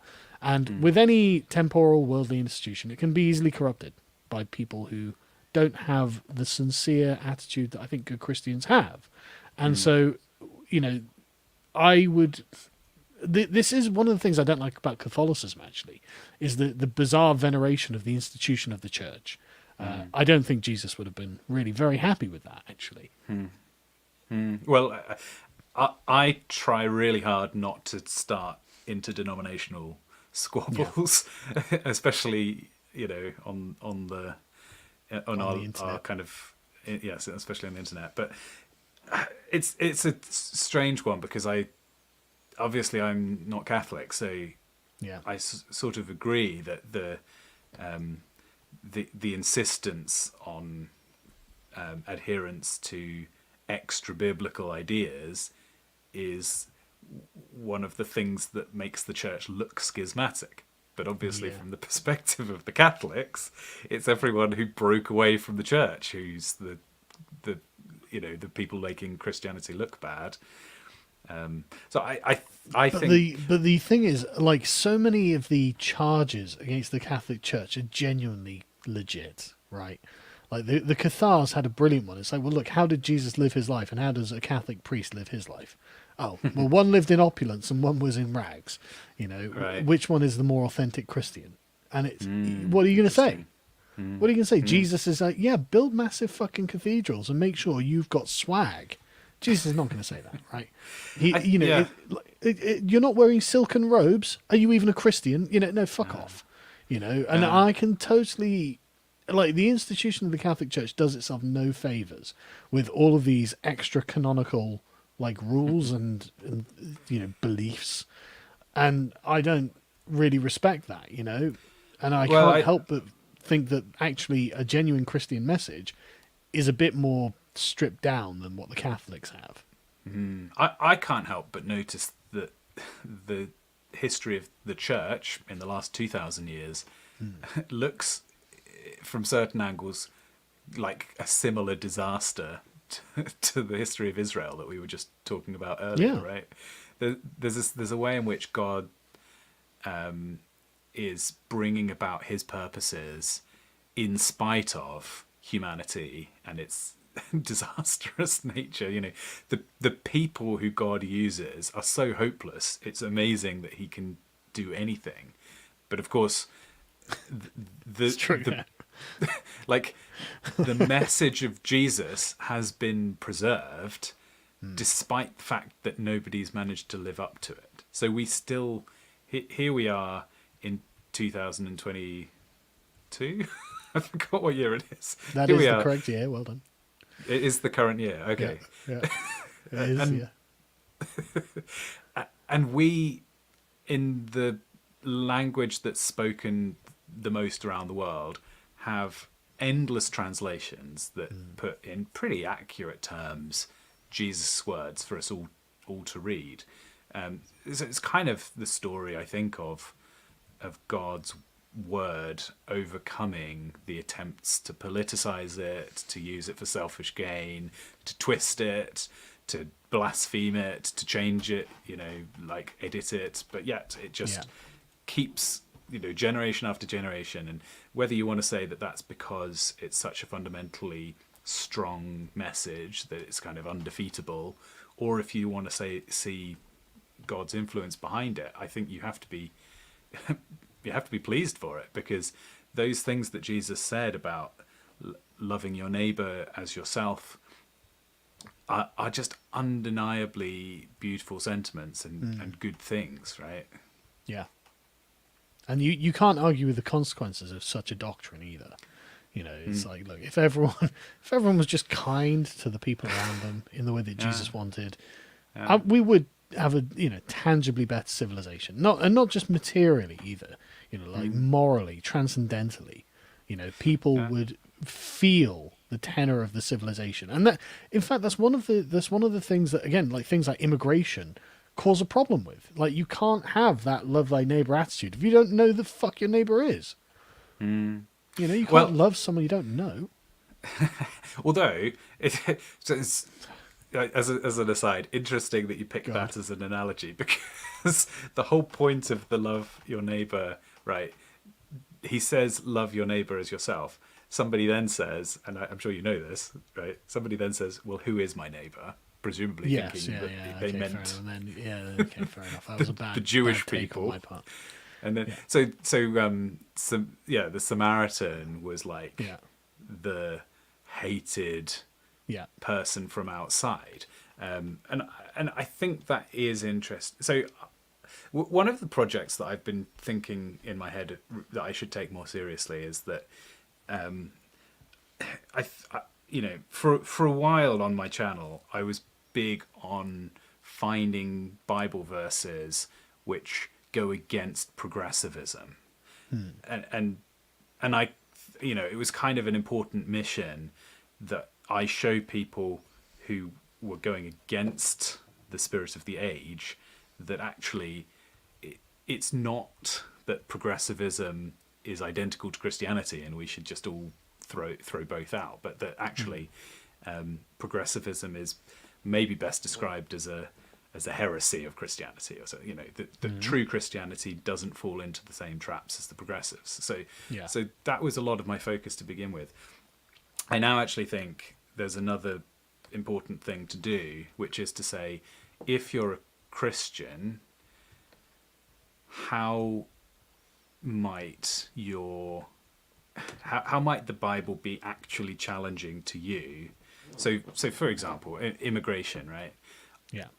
I think that it's like, it's my view, and it's totally a reasonable Christian view to say that at a political level, mass immigration is an absolute disaster, and you just because there's a war going on in Ukraine doesn't mean that we should accept an endless number of Ukrainian immigrants. However, what do you do when you encounter somebody in your country, even though you politically wish that they weren't there? And I think the answer from Jesus is that you have to love them. We need to be able to separate our political ideals from the way that we act interpersonally. And I completely agree. I think that's totally valid as well. So I'm really into at the moment finding actually verses that challenge the right. There's a verse in Proverbs which says, no, it's in Ecclesiastes. It says, "Do not talk about how the world was better in the past." Because you do not talk sense when you speak this way. I'm like, oh no, well, there goes traditionalism, and there goes all of English history.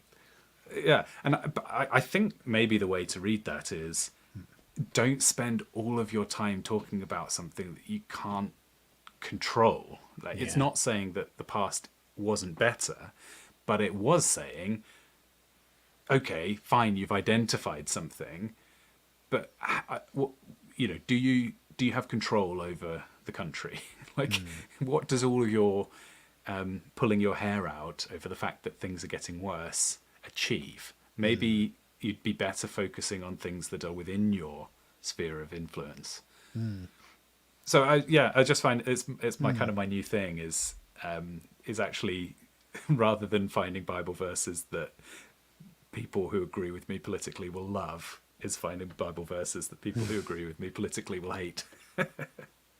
No, but I mean that's totally fair as well. Like I mean, I've never met anyone who's like, I want less immigration, therefore we should be mean to Pakistanis, right? Like that's not not what's being said. But there probably are people who think North FC, the guy who we were previously lauding, might be a little. Bit maybe he does. Yeah. Although maybe we're totally underestimating because he has to live with them, Maybe. So. Yeah. I think there is something very tribal within the human heart, and not in a good way, right? If you identify somebody as being the out group, and I think that's what the story of the Good Samaritan is about, that it doesn't matter why, but even the Samaritans. Yeah, the Samaritan was the out group. And actually, who went first was the Pharisee, who was the good guys. So whoever you think the out guy is, if you're a libertarian, you've got to love the communist.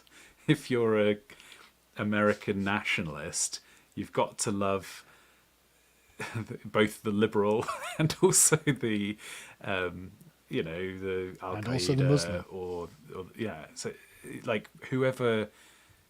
whichever wider group you're most likely to despise, they're your neighbour, and that's the person that you have to treat as you would like to be treated and genuinely want the best for. But I think that it's not a sentiment that requires us to define any particular group or type of person, right?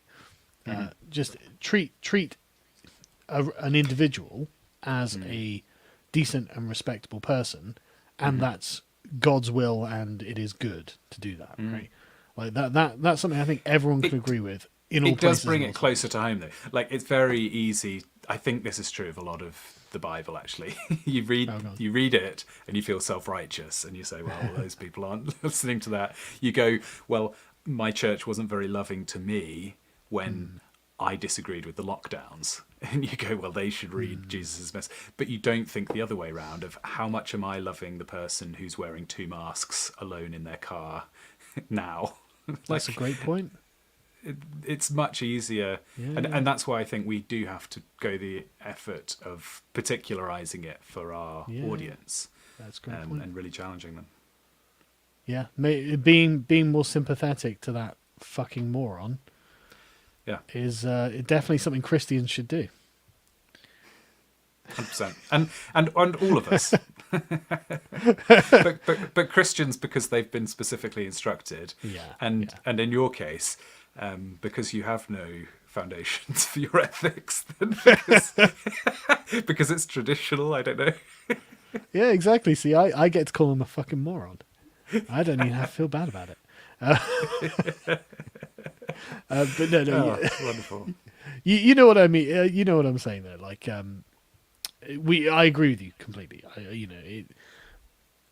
It would also be more persuasive, I think, for people on the right to be to approach this in a way that Jesus would personally approve of, right? Yeah. I think Which I do think it would be more I mean, directly persuasive. Jesus, if you read the Gospels, is one of the most unpredictable people you'll ever encounter. So it's not an easy thing to accomplish always. You know, if you were to read a passage from the Gospels and pause, like one of those You've Been Framed ad breaks, and say, "What's Jesus going to do next?" I think you'd not get a very good hit record, because he's constantly zigging when you think he's going to zag. You know, so the kind of "what would Jesus do" wristband, like I've heard the worst rationalizations of what would Jesus do, which seem crazy to me, and people just take it as intuitive. Like, oh, of course Jesus would do that, because I intuitively think it's a good thing, and Jesus does good things. It's like actually takes a little bit more thinking to get to the bottom of Jesus's way of looking at the world. Like maybe a good example is pay to Caesar what is Caesar's, right? There was this occupation of, so the Romans had control over the Holy Land, and there was a significant amount of people who thought, this is the land promised to Moses and promised to Abraham, and the Romans are evil pagans. So by paying the taxes that are being asked of us, we are doing evil, because we're supporting people who are against God. And you know, it's our land, it's our money, and you know, Jewish money should stay with the Jews. That could be clipped, couldn't it? But I think it should be clipped, actually. but Jesus Prove him wrong, folks. Jesus' response is to say it's permissible to pay the money, because after all, the coins have Caesar's face on them. So it's not Jewish money, right? It's not the it's the money of Rome, and so you can give it. But he never says you must pay it. He just says it's permissible. So it's just a much more interesting and subtle way to get through a question that I think if Jesus had said either yes, pay it, or don't pay it at that moment, one side or other would have got very angry and probably started stoning him. So he found a route through the questioning that was so thoughtful and interesting. I just think every single paragraph of Jesus' life is laced with this kind of intrigue. Jesus, the nimble navigator. Yeah, I remember I had a RE teacher expressing the same sentiment of how ninja-like Jesus was in conversation. He wasn't a Christian. If anything, I detected quite distinctly anti-Christian disdain sentiments. But yeah, if you can't start with loving God, I'd say start with loving the Bible. See if you can get to loving Jesus, and then give church a go. Not you, Carl, in particular, but anyone listening. As a general piece of advice. No. Yeah. Okay. Well, I guess. Shall we finish that? We'll call it a night there. That's quite a wholesome place to end. Absolutely. Go and subscribe to the Lotus Eaters, everybody. If nothing else, you'll get access to Lambda's wonderful our previous conversations. Yeah. But also, I'm excited to see what else is going up, for free on the website next month. Yeah, we've got lots of good stuff actually. I've made sure the analysis of the latest Matrix film has been made free, because I really think it's very interesting how it's like Nietzsche's got this phrase that all philosophy is confession, right? And I kind of feel the same way about filmmaking. And if you look at the new Matrix film, it's just all, I hate living in a glass steel tower, dealing with hollow people who don't have any, who also live in the same towers. And so none of us bring any life experience to the process of filmmaking. And it's just, you can see Lana Wachowski just feels completely confined in this place. And it's like, well, you know, and that's what the film is.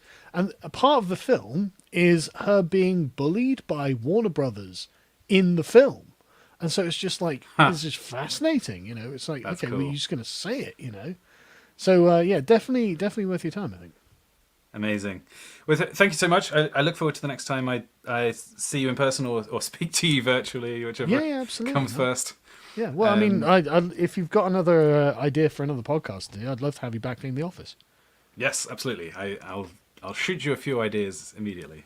Cool. Yeah, absolutely. All right. Have a great weekend. Thanks for having me, man. Bye.